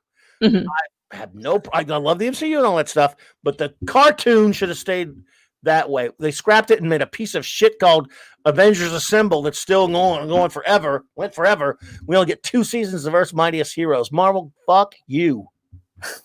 God damn it. Oh, it pisses me off, man. That is a tragedy. Like all the great shows that don't last, Sorry. I'm gonna have to track down this show now if you recommend it that much. Disney do you have the Disney app thing? No. Plus? I have. See, the thing is, and idiots at Disney Plus have it on there. A buddy of mine asked about it, and they don't have it in the right order either. But the first 5 episodes, they start with Iron Man. Again, a little bit of movie stuff in the sense that Iron Man's, kind of they got a guy that sounds sort of like Robert Downey Jr. to do the voice, but it's cool. They really did. The guy doing Captain America's voice, Brian Bloom, he is God. That is the voice of Captain America, and he's great on it. The friggin' show just dude, I can't. It's total geekness. I might admit it. And if you haven't, also check out the anime variants. It was one season each. It was called Marvel's X-Men, and I think they did another one, Marvel's Blade or something. And it's done in this dark, gritty anime style. It's bloody and gory too, and it's one of my favorite seasons. I'm trying to remember. It was called Marvel's X-Men. I haven't seen that. That sounds cool. Do you ever watch cartoons, Purple, or do you think this is silly talk? No, I love cartoons. I just don't watch a lot of TV anymore. Oh yeah, me either. Favorite cartoon growing up was always Batman animated series. Oh God, yes. There's talk about a remake of a reboot of that. I will take a hostage. Oh, don't, please don't. That's the new rumor. I agree with Mark C there, though. Both cartoons. Spectacular Spider-Man was really good. The art takes me getting used to. Did you see if you're a Spider-Man fan? I don't know if you've seen that. That's a good show. That if you don't, but the art. I've watched pretty much everything Marvel cartoon wise except that 3D cell animated Iron Child. You know what I'm talking about? That was so. I don't even want to call it bad because that's insulting bad. It was just, it was like 2 girls, 1 cup bad. Like that first time it was bad. You're trying to get into it, and it was just they'd open their mouths, and it was like, oh wait, where are their teeth? And then you're like, oh look, where's their tongue? You know what I'm talking about, right? It was like based on Tony Stark being in high school and shit. His dad was missing. It was bad. My eyes are bleeding. It was bad. That's this X-Men you guys should look out. It was one season. Look at Wolverine there. Look at Storm. Look at Rogue. Well, that's not. Look at Beast. That's the Beast. Is Wolverine on there? No. Yeah. Well, yeah. Wolverine's the dude right to the left, underneath Storm. That's Wolverine. Ugh. Look at the claws coming out of his hands, bro. That's his claws. Yeah, I don't like the outfits. You like that? That's cool. Well, it's Cyclops. Is that a girl? Yeah. But this is taking place right after the death of Jean Grey, the whole Phoenix incident with not Mastermind, but what's the one that was messing with everyone? That Mastermind did it for a while, but there was other. Yeah, it was the Society with Mastermind. The same with Emma Frost. Hellfire Club. This is what happened afterwards, and how some of them were captured by this half cyborg, half human stuff. Right? They kept doing experiments on mutants. Right? So they had the ability to change normal mutants into these, like. You've seen the movie Virus, right? Mm-hmm. The one they're trapped on the ship. No, and they're trying to make the half human, half robot. But they do this with mutants, and then they go mute, and they mutate out and become these cyborg human monstrosities. Oh, dude, it's dark X-Men. It is good. I loved it for what it was because Wolverine is fighting with the loss of Jean Grey. Cyclops is not in charge at the moment. He's still dealing with the choice of having to opti-blast him. It's just, yeah, I know he looks like a gay. I think he looks like a chick. Look, he's trying to stay alive. Ha ha ha. Gender fluid Cyclops. This is before all this shit, though. Just give it a chance. Just give it a chance. No, it's funny. I like looking at that. But like this series, I know the costume looks weird. Like he's about to get on stage and sing "Go West" and "Life is Peaceful" there. I know, but the story and when the action starts going is very good. Yeah, that's the one, Mark C. But what they do to these they're kidnapping children, mutant children, right? Yeah. And they're just doing these experiments on. And it just gets crazy because it also has to deal with Charles's son that he didn't know he had. Mm-hmm. And this guy has the ability to wipe out the world. And it's literally like Charles is at the point where he's willing to sacrifice himself inside his kid's mind to save the world. Like, give it a shot. I don't know, man, but there's the recommendation. Anyone out there, if you like cartoons, I don't like my superheroes too dark. I'm not. It's the story that's dark, not the heroes. They're all dealing with grief with the loss of Jean Grey. That's what you have to go. I got you. Because you remember that loss, right? When was it? When was this come out, man? When did this come out? Early 2000s. This probably came out. I agree. Get out of here.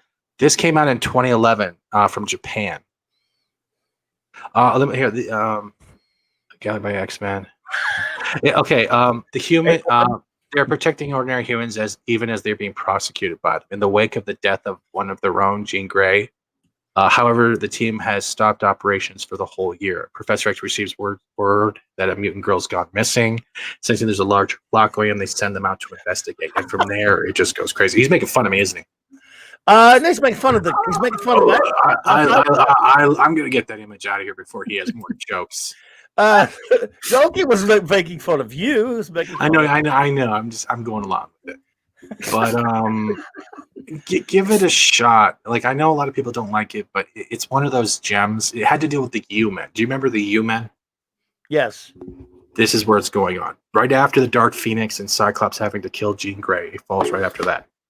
I'm with Ace Castro now. I never could stand the Kitty Beast when they made the Beast. I think was that Morrison that did that crap, or whoever made him look like the Beast from Beauty and the Beast. Ugh. Well, all you had to do was find true love at the end, right? And you turn into a human. That's all you got to do. You saw that Purple when they did that? Yeah, I remember that. Yeah. Oh. And the Beast is one of my favorite characters, so I can't stand when they did that with him. I'm just more old-fashioned there, Stephen, bro. I mean, I like the... I'm never going to change your mind. I'm just saying you can't judge a book without just by its cover. And even with the Go West Cyclops there. Whether I'm into something or not, people can make recommendations here all the time. Someone else might really like that. That's cool. That's never a problem, man. Unless it's not Man of Steel, then, of course, I'd have to be, be vomiting and stuff and being an a-hole. But other than that, if I haven't watched it, dude, I'm not making the judgment. I just look at it. I don't like the anime kind of art that much. Too. Are you a big anime guy? I like some of it, but I agree. It's to each his own, but I liked it for what it was because we're also dealing in the time zone where there wasn't a lot of stuff. And if everyone remembers, like the last one I remember that was actually pretty good was X-Men Evolution. Mm-hmm. Yeah, that one I definitely remember. Yeah, I remember that one. I didn't watch it much, but I remember that. It was just like that FF when they did it was a bunch of it. That was kind of the anime looking style. I didn't like the costumes on that one especially, but I want my superheroes the way I want them. Is that the one where he's got the number 4 spray painted on his chest? Yes, he does, and he's gigantic. I can imagine I think they had to make the Hulk even bigger because of that. Hulk's always got to be bigger than Ben. All right, Loki, you're gonna have to tell me what this is because it reminds me of something, but I don't. Is this where is this pulse rifle from? Pulse rifle. He sent me a picture. Where is this from, Loki? And what did I do to get that shot by that? Can I show it, Loki, or no? Oh, yeah. More than welcome to if he says it's okay. Oh, aliens? How stupid am I? Oh, okay. So that is the pulse rifle or their auto rifle, whatever it was called, right? That's another thing that I heard a rumor. There's supposedly an Aliens TV series probably in the works. Yeah, I don't understand why that has to happen, but I don't understand much anymore. I hear the alien doesn't quit. Well, it doesn't kill anymore. It just complains to death. That's what it does. It just sits there. The little mouth comes out and goes, "You're not saying my pronouns. You're not doing what they're doing." Yeah, that's sexy. Oh, man, I'd watch that. Does it come with attachments though? My goodness, this. I really got to watch Aliens again. It's been a while. Yeah, I don't have that money, bro. My ass will never be that loose to get that much cash. It's not going to happen. Wow. And Mark, fact check true, brother. You're right. The thing is not really very, very tall. But a lot of artists just kind of said screw that, and he kept doing them a little big sometimes there. That's sexy. Damn. Oh, you had to bring. Mark wanted to see. You just had to, didn't you? You had to bring up Fred and Barney Meet the Thing. Thing ring, do you thing? Thing ring, do you thing? You had to go there, didn't you? Dude. Do you think? Do you think? The lowest point, and it's saying something, or one of the lowest points for my favorite character. Sure, it's not all the movies. Those are bad. Well, yeah, the lowest point is Fan Four Stick, but I mean, this was low at the time. Even I would watch it. Fan Four Stick's man, it makes those stupid Sony movies look good, and they're not good. They're not good, but at least they're watchable. Because and look, even Chris Evans actually nails it as Johnny Storm. He does. Yeah, and I love Jessica Alba for it didn't matter if she looked that much like Sue. I love her anyway. But I actually how do you say his name? Jon Griffard or whatever. Oh, Ian. Yeah, Ian. He's Welsh. Yeah. You think that's? I couldn't tell. I-O-N. I found something so much worse. Oh, what have you found? Right. I didn't know you were such a dancer, Clobberin. I did not realize you were so sexy in your white suit. I did not know. That's from Marvel 2-in-1. Stay in the thing. Disco was a dungeon. Yep. But look at those thighs. Look at those thighs. That's like those thighs will save lives. I bought every issue, and I don't think that was that outfit was made of unstable molecules. You notice how he's not looking at the girl he's dancing with. He's looking at the weird blonde that's checking his ass out behind him in the blue tux. He has like that weird drunk smile going, "Hey, how you doing?" He's like, "Not today, bub." Oh, but I like Ron Wilson. I liked his art. But yeah, that was some dopey crap. There ain't no question about it. Mark Mouth Macho. I think we're gonna call you Disco Clobbering from now on. I think we're just good. That's me. Yeah, we're gonna stay alive. I like it, man. Thank you. Dave Bob, thanks, buddy. Yeah, Fan Four Stick makes Howard the Duck look like an when you said that, I just had a flashback. You guys want to go back in time? Honestly, anyone in the chat? I know it's Disney, but go watch Darkwing Duck. I love Darkwing Duck. Yeah, it was cool. Let's get dangerous. I love that. It was pretty cool. Yeah, that was a cool cartoon. Yeah, one cartoon recommendations, but yeah, what you mentioned early, Purple, about Batman the Animated Series. You didn't hear that rumor that they're talking about remaking it? I didn't. No. They are. And guess what's gonna be? Oh, Poison Ivy and Harley Quinn, but fucking Batman. Batman will be a friggin' loser. Yeah. Now again, and my buddy Mark C. Dude, look, I'm with you. If it's Bruce Timm and Baltini at their best, I'm game. Rod Thunderheart, my good friend, thank you for popping in. And so I'd be game if those two guys got a hold of it, even though they've done some stuff, had some problems with it recently.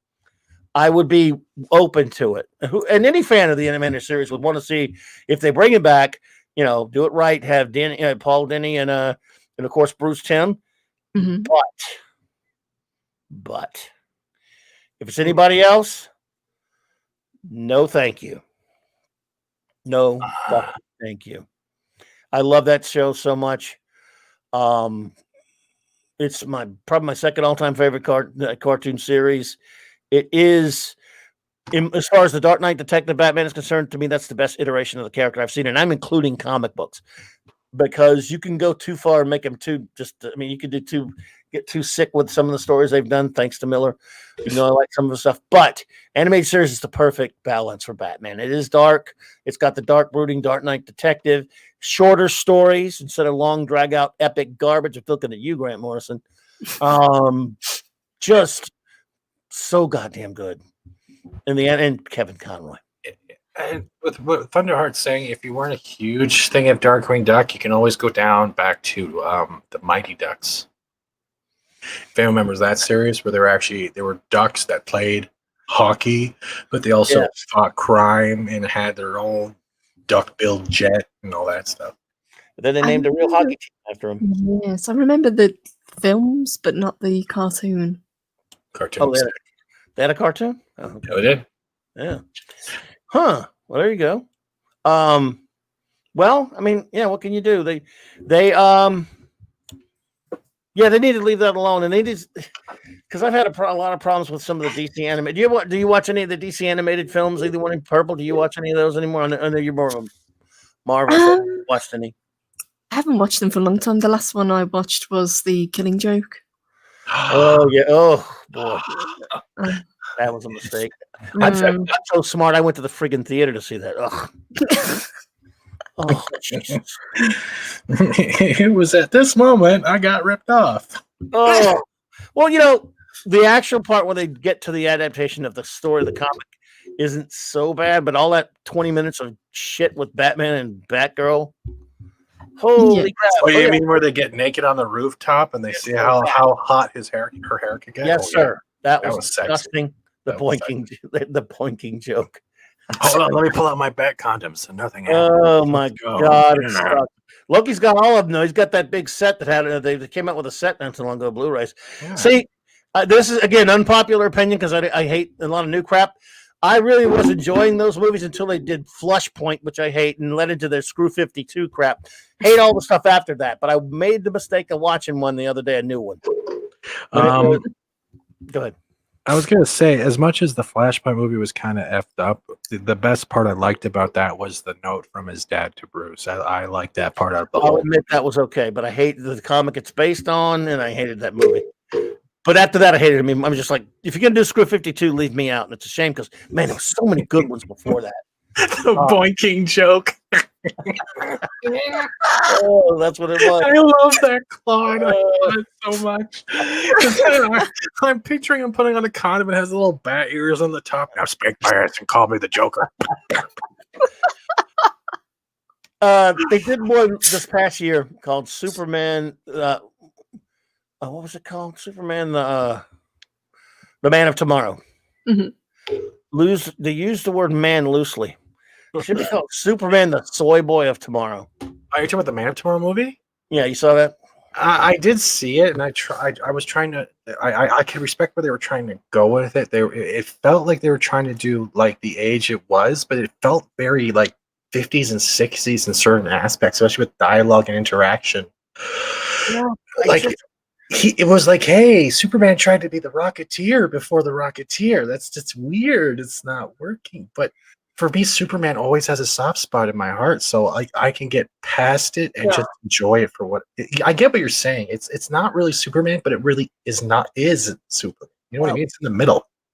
Here's my problem with that. Well, not with us so much what you said, but them doing it. Why do we have to have another variation on the goddamn origin? I'm sick of that shit. Number one, sick of it. Two, it opens up. I know we're in trouble. The first scene in the film is two kids, 8 years old, whatever they are, watching a sci-fi horror film, and the monster on the film, it turns out, reveals himself as a scary alien and scares the woman. And Parasite. No, this was the beginning. It looked like the film they were watching looked like something kind of This Island Earth, like the mutant, just like the mutant Island Earth. And young Clark starts bawling his eyes out, crying because of the anti-alien bigotry. It wasn't because of the bigotry. It's because no one understood the alien and everyone tried to kill it and ran in fear. I get it. Because we also have to take it from Clark's point of view. He's the only alien on the planet. Young Clark, he's alone. He's alone. I get that, but I don't take it from a soy boy point of view. I take it it's the emotions he never probably showed when he saw stuff like that. He was a pansy. And they showed it. I get it. He looked like a pansy. That was so modern. Maybe I'm a Libra. Maybe that's why I can see both sides of the coin. I don't like both sides of the coin, but I can understand them. Does that make sense? Yeah, no, I hear you, man. I just thought it didn't work for the character. He never would have done that. The Clark Kent I know wouldn't have done that. And I'm not talking about Snyder's trash either. So then the rest of the film, they purposely, didn't you think they kind of drew him to look kind of skinny and kind of weak looking, kind of like, I don't want to say feminine or anything, because I didn't mind the art and animation that much, and the costume was okay. The first, half of the thing, he doesn't have a costume. He flies around with just normal clothes. Rocketeer. Yeah, they called the Flying Man. Just don't like his characterization in the thing, and I don't like the way they handled Martian Manhunter. Lobo was kind of funny. Lobo's always funny, except in Krypton. Fuck Krypton. Not always. Did you ever see that that skinny ass Lobo that the Screw 52 tried to make? I don't acknowledge that Lobo. I do not acknowledge soy Lobo ever. I do not. It's like soy Cable they did back a few months ago. Remember that? The young Cable that looked like I've never worked out ever. I am secretly Kibblesmith. I remember that. It's like Kibblesmith, the life and tales of cringing from women. Don't touch me. That's what this was. Superman, the man of Kibblesmith. He was kibbles and bits. It was like he wrote the damn thing. And it's just, it was so wimpy to me. I don't know, maybe you like, again, the costume was kind of okay, at least. I like the animation.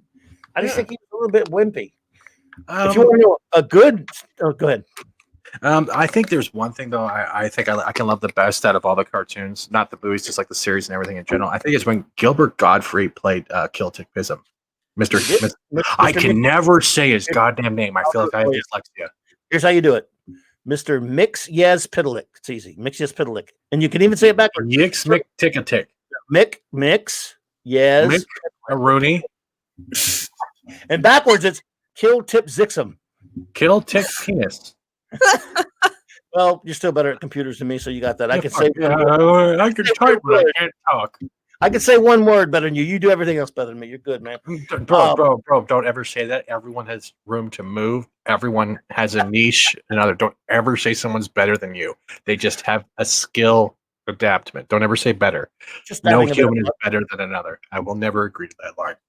Well, that's a long argument there, brother. But hell. Well, I don't care how long your penis is, but that's not what we're talking about. We're going about how our skills are. Like, come on, man. Calm down. Hey. If you want to see a good Superman movie, animated movie, there weren't many of them. Again, had kind of weird art, but did you ever see Superman versus the Elite? Bro, where he literally, I dude. did. It's weird. On the film, but the accent just grated on my nerves. The fact that he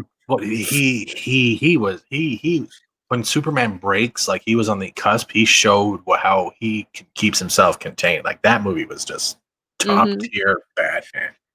I loved Superman versus the Elite, even though I had some issues with the art. And the reason I did it because it came out right around the same time as Man of Steel did, which totally did not.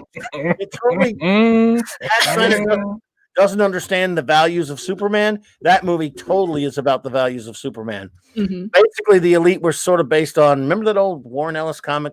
Was it Stormwatch? And then he did another one called, what was that? What was that Warren Ellis, that Mark Millar? The Authority. It was The Authority. And there were a bunch of superpowered beings that didn't have to follow any rules or anything.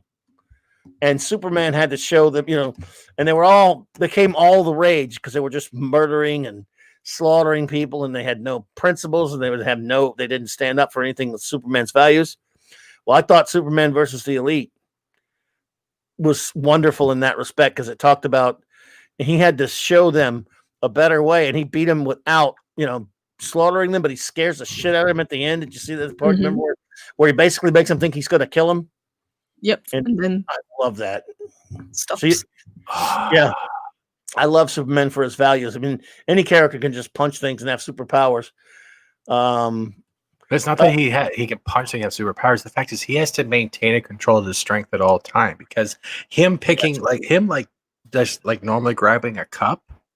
In my eyes, he takes super control at that because if he picks up he crushes it. He can crush anything. If he even just taps the table too fast, he can do some serious damage. I think he is always trying to maintain himself not only emotionally but physically strained, and that's the one thing I can take it. He knows that not only can he hurt the whole world, but he can also protect them. It's a very fine line the way I look at Superman. Yeah, I like the film, I've got to admit, but it was just Manchester Black's accent. Yes, that's crazy. Yeah, a lot of people don't like it. That's cool. Which was the one with Mexican Superman where they had the alternate reality? Which one was that one? You know which one I'm talking about, right? Where it had all the heroes from but they're all from different. Oh, you talking about the one with the crime syndicate? Or was it Earth? What was the name of that one?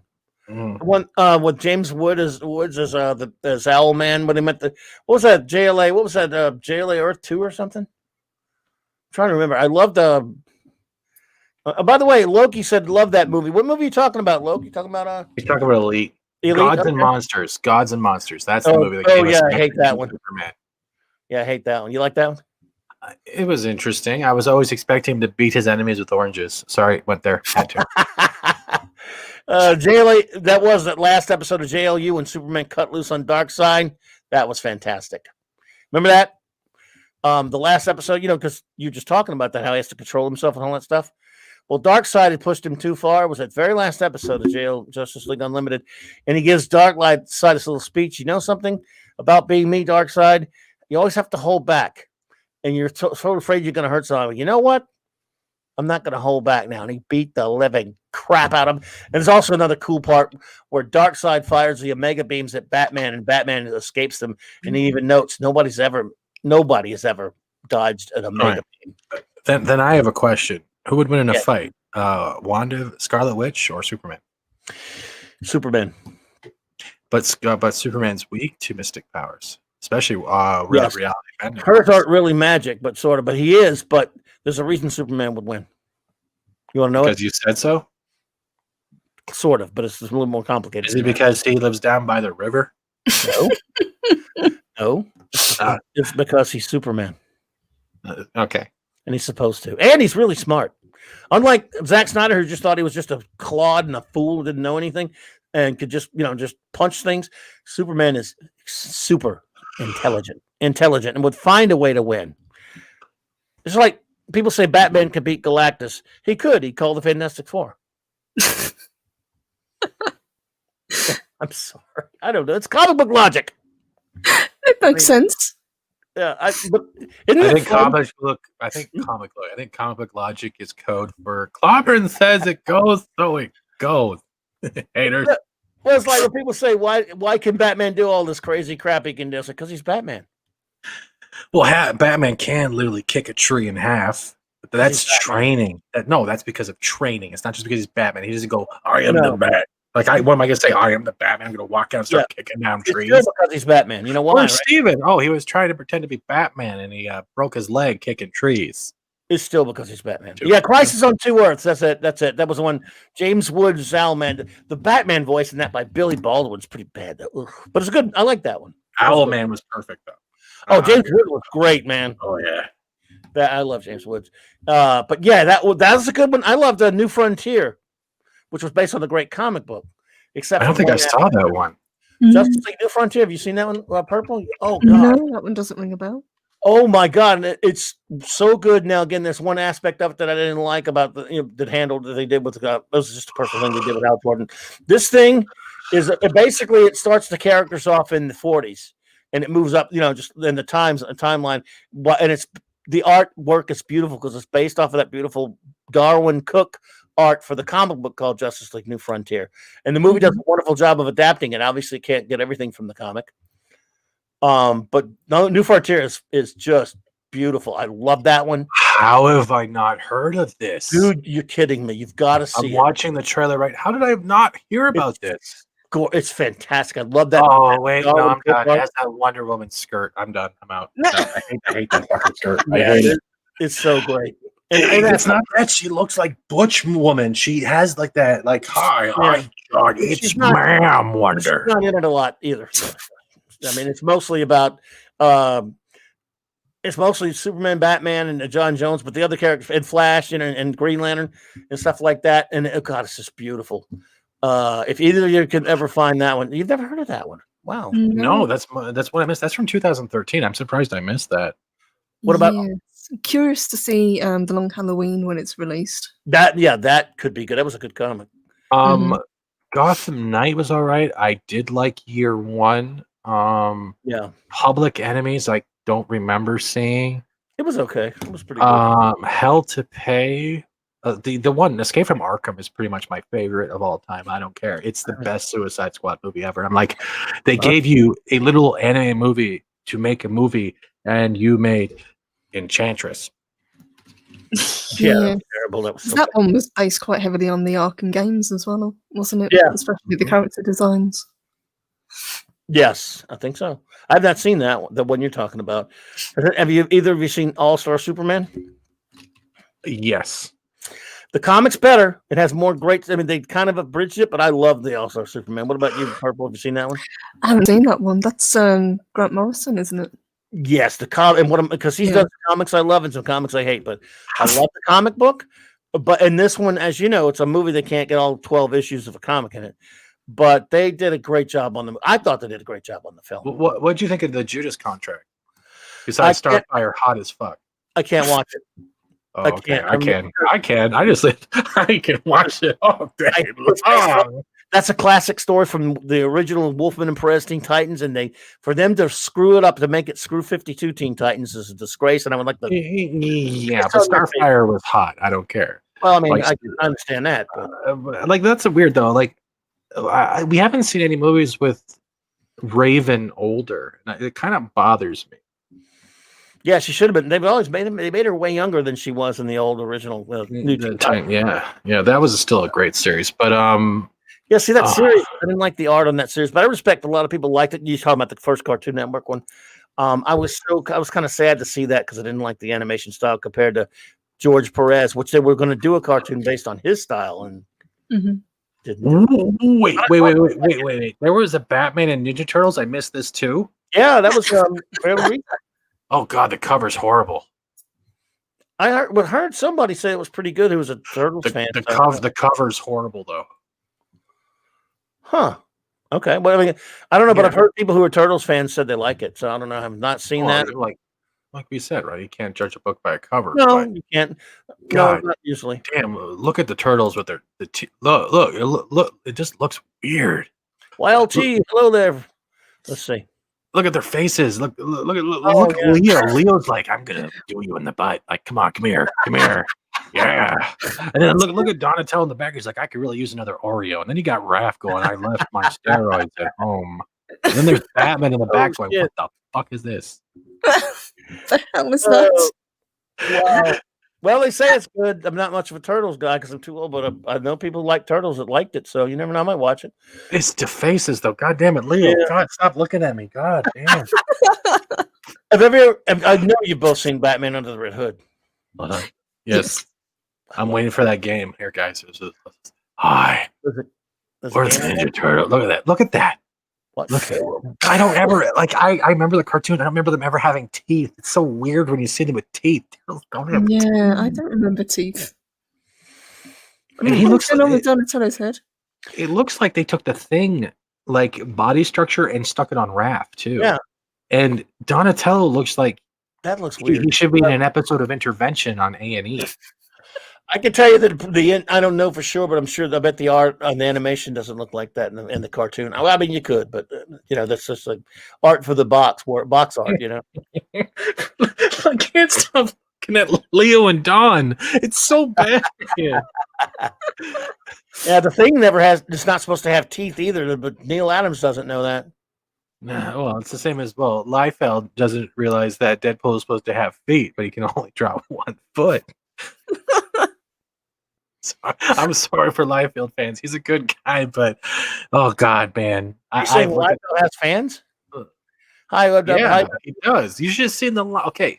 If let's say years ago, I was actually at a TorontoCon, a fan expo, right? And there was a huge line for Liefeld, like a huge line. I was not joking. I wanted to get my stuff signed, and it was just long. Like Artist Alley had a just huge line for Liefeld, and that guy's short. I didn't realize how short he was, but he was very happy. He was very caring. He was very open with fans, and it would take 2 hours to get through that line. Well, so I went with John Barrowman instead. Well, cool. We all like John Barrowman. Oh. The Turtles had teeth going back to issue number 1, according to Mark. See, I never bought the Turtles comics. I know of them, of course. Well, no, I can't stop looking at it. I gotta get off the screen. Yeah, they did change the shape of the Turtles' heads in the Batman animated film. Okay, I did not see that. So you've seen that. I missed Hush too. I can't believe I missed the Hush movie. 2019. I must have ignored a lot of stuff, but Hush was also out in 2019. I didn't see that one, and I've heard that Superman Red Sun is terrible, and that was a good comic. So now I don't want to watch that. Yeah, I have not watched that one. I don't think even the animation can save it. Yeah. Well, they screw around with stuff like that stupid what they did with Gotham by Gaslight. Oh my god, I can't. It's like Batman Ninja. I can't get into the art style. I know Loki and I disagree on this. He loves it. There's something weird when their mouths move that the vocals are off, and it's just like it's like watching weird, colorful puppets of my favorite DC characters trying to hold swords and acting like anime. It's just something off on it. I was way off.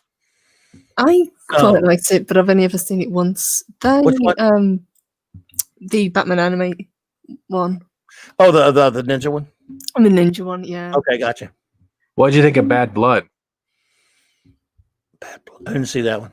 That was the one where the bat. They had actual. Was it Night Bat? It's the one where he had the cybernetic suit that could fly. They had the Batman was held captive by Talia al Ghul, and they're all looking for him. This includes Batwoman as well. And it had Night Bat or Cyber Bat. It's one of the bats in the metal suits. It was one of the new things. I'm trying to remember. I haven't seen that one. Hush was no, I don't think it was a Batman Beyond movie, was it? No. It's, yes, there was. Yes, there was Batman Beyond. Yeah, but he's saying Hush was a Batman Beyond movie. I don't think it was a Batman. No. Yeah, Return of the Joker. Yeah, that was good. Our buddy Rod Thunderheart liked, so there's a like vote for Superman Red Son. I liked the comic, but everybody I know who saw the movie hated it until our good buddy Rod Thunderheart said that. Okay, let's see here. Loki says Batman Ninja is great in the Japanese language. In English, it's off. Okay. Yeah, I can agree with that. It's really bad. It looks like someone's trying to play with sock puppets, but they don't realize they're mute. Gotcha. It's really bad. Well, these movies, like I say, I wish they would do more that I like, but they don't care. I'm not in the target demo. Did you ever watch what was it? What was it called? Batman and Harley Quinn. I found it horrible. God, was it horrible? Oh my God, that's why I'm scared. And the Unlimited one with fighting the monsters, where he pulled out the Bat mech suit. I don't know about that one. Which but one Batman Harley Quinn's a piece of filth. Did you watch that one, Purple? Oh, I did, unfortunately. Yeah. Disgusting. You know, they put all kind of smarmy sex crap in it. It's like, shut. But then they even bring poor old Swamp Thing into it. Fucking sucks. That's a piece of dog crap. I really hated it. And Dark actually helps fix that. I can't remember if it's Man Thing they fix or Swamp Thing they fix, but they do a good one. And I think it's Dark with the Constantine story. Oh, Swamp Thing is in that. I haven't seen that one. But this is the one that Oswald from the Drew Carey voiced over for Batman when I think he was back in those days. No, wait, that was Brave and the Bold. I'm off. But this was called Mechs and Mutants, and it was just it was oh, bro, it was like Batman trying to fight Godzilla. It was oh boy, bad. See, I love Batman Brave and the Bold. That's my happy place right there. Mm-hmm. I mean, yes, it's goofy, but it's supposed to be. It's based upon, like I've always, when that came out, the Dark Knight film was coming out in the 2008. And that was when there was still somebody with a little bit of sense at Warner. I know that's hard to believe. They said, well, we can't really, market toys to small children, of Batman from this movie. And that was when they actually cared about kids. So they said, let's just do a cartoon. We'll tie it in, we'll put it on Cartoon Network. And they gave it to some guys who'd worked with Bruce Timm and all those guys, James Tucker and Michael Jelenic. These guys know their comics, especially Tucker. And he's worked with all those guys. So he took it and said, well, yeah, they want a toy tie-in, sure, we'll give them one. But they made it intelligent, and they made it tie into the old comics of the 60s and 70s, like the old Batman series of the 60s and 70s called Brave and the Bold, where he teamed up with people. And it's filled with, it's so much fun. They made a show for 8-year-olds and 40-year-old 8-year-olds. Oh, God, all the references. Dietrich Bader was great as he's not Kevin Conroy, but he did a great job. And they had so many obscure references to classic DC lore. Every time, like, oh my God, I can't believe they had that. They even had Space Ghost in one of them. Good God. It's not even DC. It's nice hearing you so hyper and happy, bro. I love it so much. Now I'm gonna ruin it for you. I'm sorry. What'd you think of the Reign of the Superman? The comic, you mean?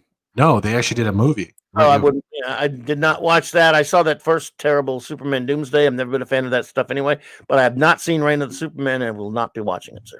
Oh, come on, man, give it a shot. Do I have to? Just do this. Will you hate me if I don't give it a shot? I don't hate anyone.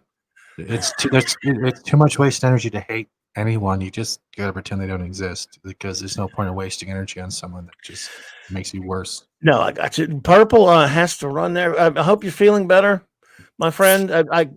You've stayed way past the. I'm sorry. The time. No, it's okay. You didn't do anything. Purple just needs to run. It's late over there. Purple. Thank you so much for being here tonight. I hope you're feeling better. I hope I didn't keep you too long, dear. It was a pleasure. Thank you, guys. Thank you, and thank you to the chat. You guys are awesome. You get yourself some rest and feel better, please, and we'll do it again soon. I hope. Yeah, you have a lovely, lovely day, Purple Pappy. You're the best. I do not hate you, Captain Trek. I have not been paying attention to the chat. I have been looking at Batman titles and reliving my torture of the movies I saw that were horrible. That was not Hush on Batwoman. Whoever said that, you should no. That was not Hush. Don't ever. That was no. I hope you feel better, Purple, and get some sleep there. Thank you so much for hanging out. I will. Thank you, guys. You're the one. Thank you. Good night. Thanks, chat. Purple Valkyrie, everyone. Bye, guys. Indeed. Steal that Doom statue. Are you sure you don't hate Captain Trek? Remember the other day when you were telling him how much you couldn't stand the bastard? I'm just kidding. I don't even know the bastard. I do. He's a good dude. He's been on one. Why would I hate him? No, I only hate my loathing of cheesecake. That's about it. I'm just messing with you, Captain Trek. We love you, brother. But yes, those DC movies are a fun topic. I just, dude, I'm set in my ways when I see a cover or see something I know that it's a character being portrayed or done in a certain way I don't like it done. I go in with that prejudice. I do. I just I know. You can't teach an old dog new tricks. I know. Well, comics and characters, yeah, and well, a lot of things. And I do try new things sometimes. But and I will. It's just I don't know some stuff.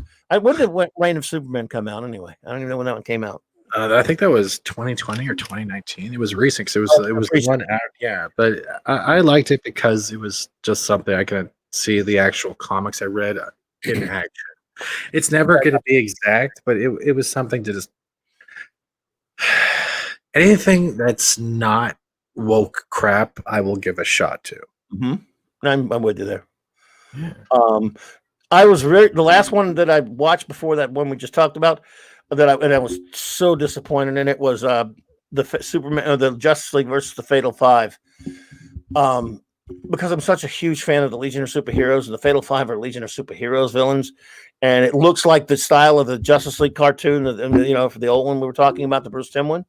Mm-hmm. And yet the story was just weak. It wasn't horrible. It's just weak, and I can't stand Jessica Cruz Green Lantern, and just You gotta look at it this way. It could have been Ryan Reynolds Green Lantern. Yeah, I'd take that over. Yeah, exactly. But when it comes to Green Lantern, here's some weird one. Here's an unpopular opinion. There's something I love that most people don't like. Did you ever watch the 3D animated Green Lantern series that lasted 26 episodes, about 10 years? No, I have totally slipped my mind. I remember after we did our whole Lantern panel, I was going to, and if you and Mike, as well as 24, gave it props, it just slipped my mind. I'm going to have to watch it. I loved it, but a lot of people will watch it and say they can't get into that animation. And I do prefer 2D animation for superheroes, but it takes getting used to, and it's awkward, but I thought it was good. I forgot that we talked about that. Yeah. I'll give it a shot. I got nothing else to do with my time because I got a day till WandaVision. You might like it, you might not, but and the other thing I want to see soon, and maybe you've watched it. I will be watching the Death in the Family thing. I hope I'm not making a mistake there. But are you talking about the interactive one? Well, it's on it's on the HBO stupid ass HBO Max thing. But that's the interactive one, that's the interactive one. Well, what you should do is maybe find a bunch of people and do it as a watch party, and you guys come up as a group what choice to make. That way you can include everyone. I think we were talking that before with Loki before too, right? So that actually be good. That would be cool. I would watch. Yeah, that's right. I remember that now. I remember that conversation. Because it's like a choose your own adventure, so you can literally just put it on repeat, letting Dick Grayson die over and over and over and over. Indeed, sir. Well, I'll tell you what. We have a great crowd tonight, and I don't want to keep anyone too long here, but no, we can close up. I guess it's time we can close up a little bit because there are other people out there wanting to stream. We're in their way. I'm just kidding. Again, wonderful thanks to the wonderful. What's wrong with me? Thank you to the wonderful Purple Pappy Valkyrie. Purple, yes, the wonderful Purple Valkyrie. She is fantastic. And of course, my good buddy Fat Steven Seagal here. He's just Fat Steven tonight. Sorry. I'm sorry. I'm still Fat Steven Seagal, but you know, I'm just tired of typing all of that in one thing because everyone has to read out the whole name. I'm like, please stop doing that. So it's Fat Steven Seagal beat up Ryan Johnson to be determined. Oh, okay, Ryan Johnson. Now there you go. I got a lot of goodbyes to say to a lot. I hope I don't forget anyone. YTL, it's the first time you popped in. I think I'm getting that right. Thank you for being here. The great Ace Cast Iron was here. Thank you, buddy. My good friend Lord Thoth was here earlier. Thank you so much. The great Eric K was here and is here. He's still here. Eric K, we love you, bro. Thank you, man. I'm glad you were here. The great Loki. Please, everyone, go to that wonderful Valhalla Loki channel and subscribe to that one as well. He is, of course, the gentleman who made my wonderful intro. Rod Thunderheart, thank you for popping in, my friend, as always. By the way, before I finish the goodbyes there, let's see. Give me the hellos. Tomorrow, Jed and I will do a stream early in the afternoon because just time constraints and stuff. We'll do one at 4 p.m. Central. He wants to talk about WandaVision, and I wasn't able to get him on tonight, and so we'll do that. We'll talk about that a little bit more, and we'll talk about some other stuff because he was nice enough to have me on his wonderful stream today. Saturday night, Raquel Briggs and I, with our continuing voyage, are reviewing all of Star Trek. That's true. Oh, it's just a bunch of cut scenes from Red Hood. That sounds like a ripoff. Thanks, bro. Appreciate it. Claude Parrish was here. Thank you. Mark with a C was here. Mark C was here. The great Mark C was here. Smart Steve 68. Bro, thanks for being here, buddy. Just Joe 47 popped in, my good friend, as did Carrie Fisher, the great Flash. Almighty Sports Show popped in earlier. My good friend. Sorry about the Browns, brother, but good to see you, man. I appreciate it. God, my balls are itchy. Oh, shit, my mic's on. Never mind. Problem Being was here. The great Problem Being. Again, my buddy Lord Thoth. 32 flavors of Dick Weiser. And Noel. Yes, Noel was here. The great Noel of the Great Tardison channel. Nick, I appreciate you popping in here, buddy. Let's see. Am I forgetting anyone? Am I forgetting anyone? No one at all. No one on the panel, nothing. You aren't forgetting a single person, not even Loki. The great Chris Persian was here. Thank you, Chris. The great Steve, my great buddy Steve Mitchum. Thank you for being here, buddy. I'm always appreciate you. So many people. If anyone was here at the outset that I've forgotten, just one of these days I'm going to start writing it down. Captain Trek was here. Yeah, I know. You made him look like I hated him. You're a bastard. Yeah. There was also the great Smart Steve 68 with the hand signals. I don't know if he's doing gang signs or not. I don't know what that means. Smart Steve. He wants to slap my thumb. I always appreciate you being here, Smart Steve, brother. I really appreciate you, man. I think it may have covered most. I'm sure I missed Tim Hayes. Yep. Technically, Noel is still here. Well, that's true. Noel, I'm glad you're still here, brother. If you're still here, man, shout out to you, buddy. Tim Hayes. There you go. Tim Hayes. Thanks, man. And again, Tim, like you're talking about, Carrie Fisher, you still here, bro? Flash. Tim Hayes. Again, soon we got that. Everyone be looking forward to a retro blasting video. And go to their channel anyway, because if you love old 80s toys and cartoons and things, they got a wonderful channel, and they're great friends. Michael and Melinda are wonderful friends of mine. And I participated in a video they got coming up that he's coming out with in the next couple of days, I believe, about Pride of the X-Men, the old arcade the game, the cartoon, and all that stuff. And was that a pinball game as well? Well, it might have been. I know it's an arcade game. And did you ever see the back then? It was kind of circulating at comic shops. This one-off pilot that they did, an animated pilot, and you can find it on YouTube called Pride of the X-Men, spelled as Kitty Pryde's name, P-R-Y. God. And yes, it's. If you watch it, I love the art and the animation of it, and see they got the costumes I love from the early part of the X-Men team, but the story is kind of Now I went back and watched it again for the interview because it was passing around comic shops back then, and we were all excited about it. It's not the Fox cartoon which came out that was later, that was totally different, but it's interesting to see. Okay. So if you ever just for the hell of it, yeah, Dad. Dazzler's on there. But anyway, it's kind of cool to see Wolverine. Oh, Wolverine has an Australian accent. Yes. Preparing you for that. I don't know what to say. Okay. Yeah. Thank you for having me, though. I do appreciate the.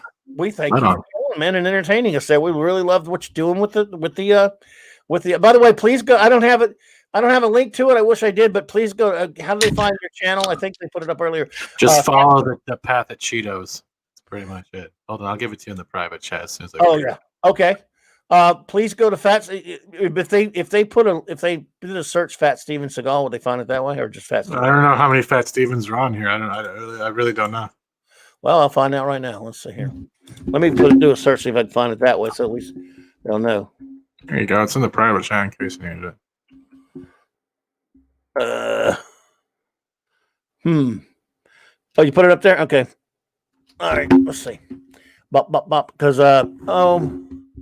here we go. Oh, okay. There it is. Eric did it. I do a kind of one of those great wrenches. So yes, there it is in the chat, everyone. And go to Steven's channel and check it out. He's doing amazing videos and stuff, and he is doing doing the Lord's work with that with all that Easter egg hunting there. It's a single mission for a single virgin. Got to keep that going. Eric's been posting it all night. Eric, you're the man, bro. I really appreciate you, buddy. The master of the wrench, man. Well, I pray that I didn't miss anybody, but I don't pray really. I'm just figure of speech. Yeah, Australia movie. Ace Cast Iron again, man. I know I mentioned you, but buddy, I miss you, bro. Love you, man. You're a superhero to me, and I hope you're doing great, buddy. Thank you, everyone. Again, tomorrow at 4 p.m. Central, the special show, so I can try to get some of our good buddies from across the pond to join us. And that's even anytime, bro. Anytime you want to hang, man. I know you're busy and on a lot of. Yeah. No, I'm not. I play video games. I eat and I watch shows and YouTube. I'm not busy. Okay, seriously, everyone thinks I'm doing wonderful things. Yeah, I'm messaging random people and I hope they don't block me. And I'm trying to get them on the show. That's about it. We always welcome with me, my friend, and give my regards to the wonderful Lorena Creole. By the way, Fat Steven is a regular on Lorena Creole show. There's a link to her show, I believe, in my description below. I think I have one there for her. Jesus Christ. I might have one. Yeah, I see it. Okay. I think it's there. No, it's not. Uh-oh. I won't tell her. I won't tell her. It's okay, dude. You can't pleasure everyone. You can't please everyone. You can't pleasure everyone. You can't please everyone. I was thinking that because I had her linked when I was wrenching Paulie's show, but I'll put it in for the next one. But anyway, everyone, thank you so much. This time I'm really letting you go. I know I've been teasing you and letting you go for a while. I'm worse than Noel, man. Noel likes. Noel loves. He wants to get going, and he's like everything distracts him. Noel, hang in there, brother. Hang in there, brother. And now, thank you, Stone Loki, for this wonderful outro. Good night, everyone.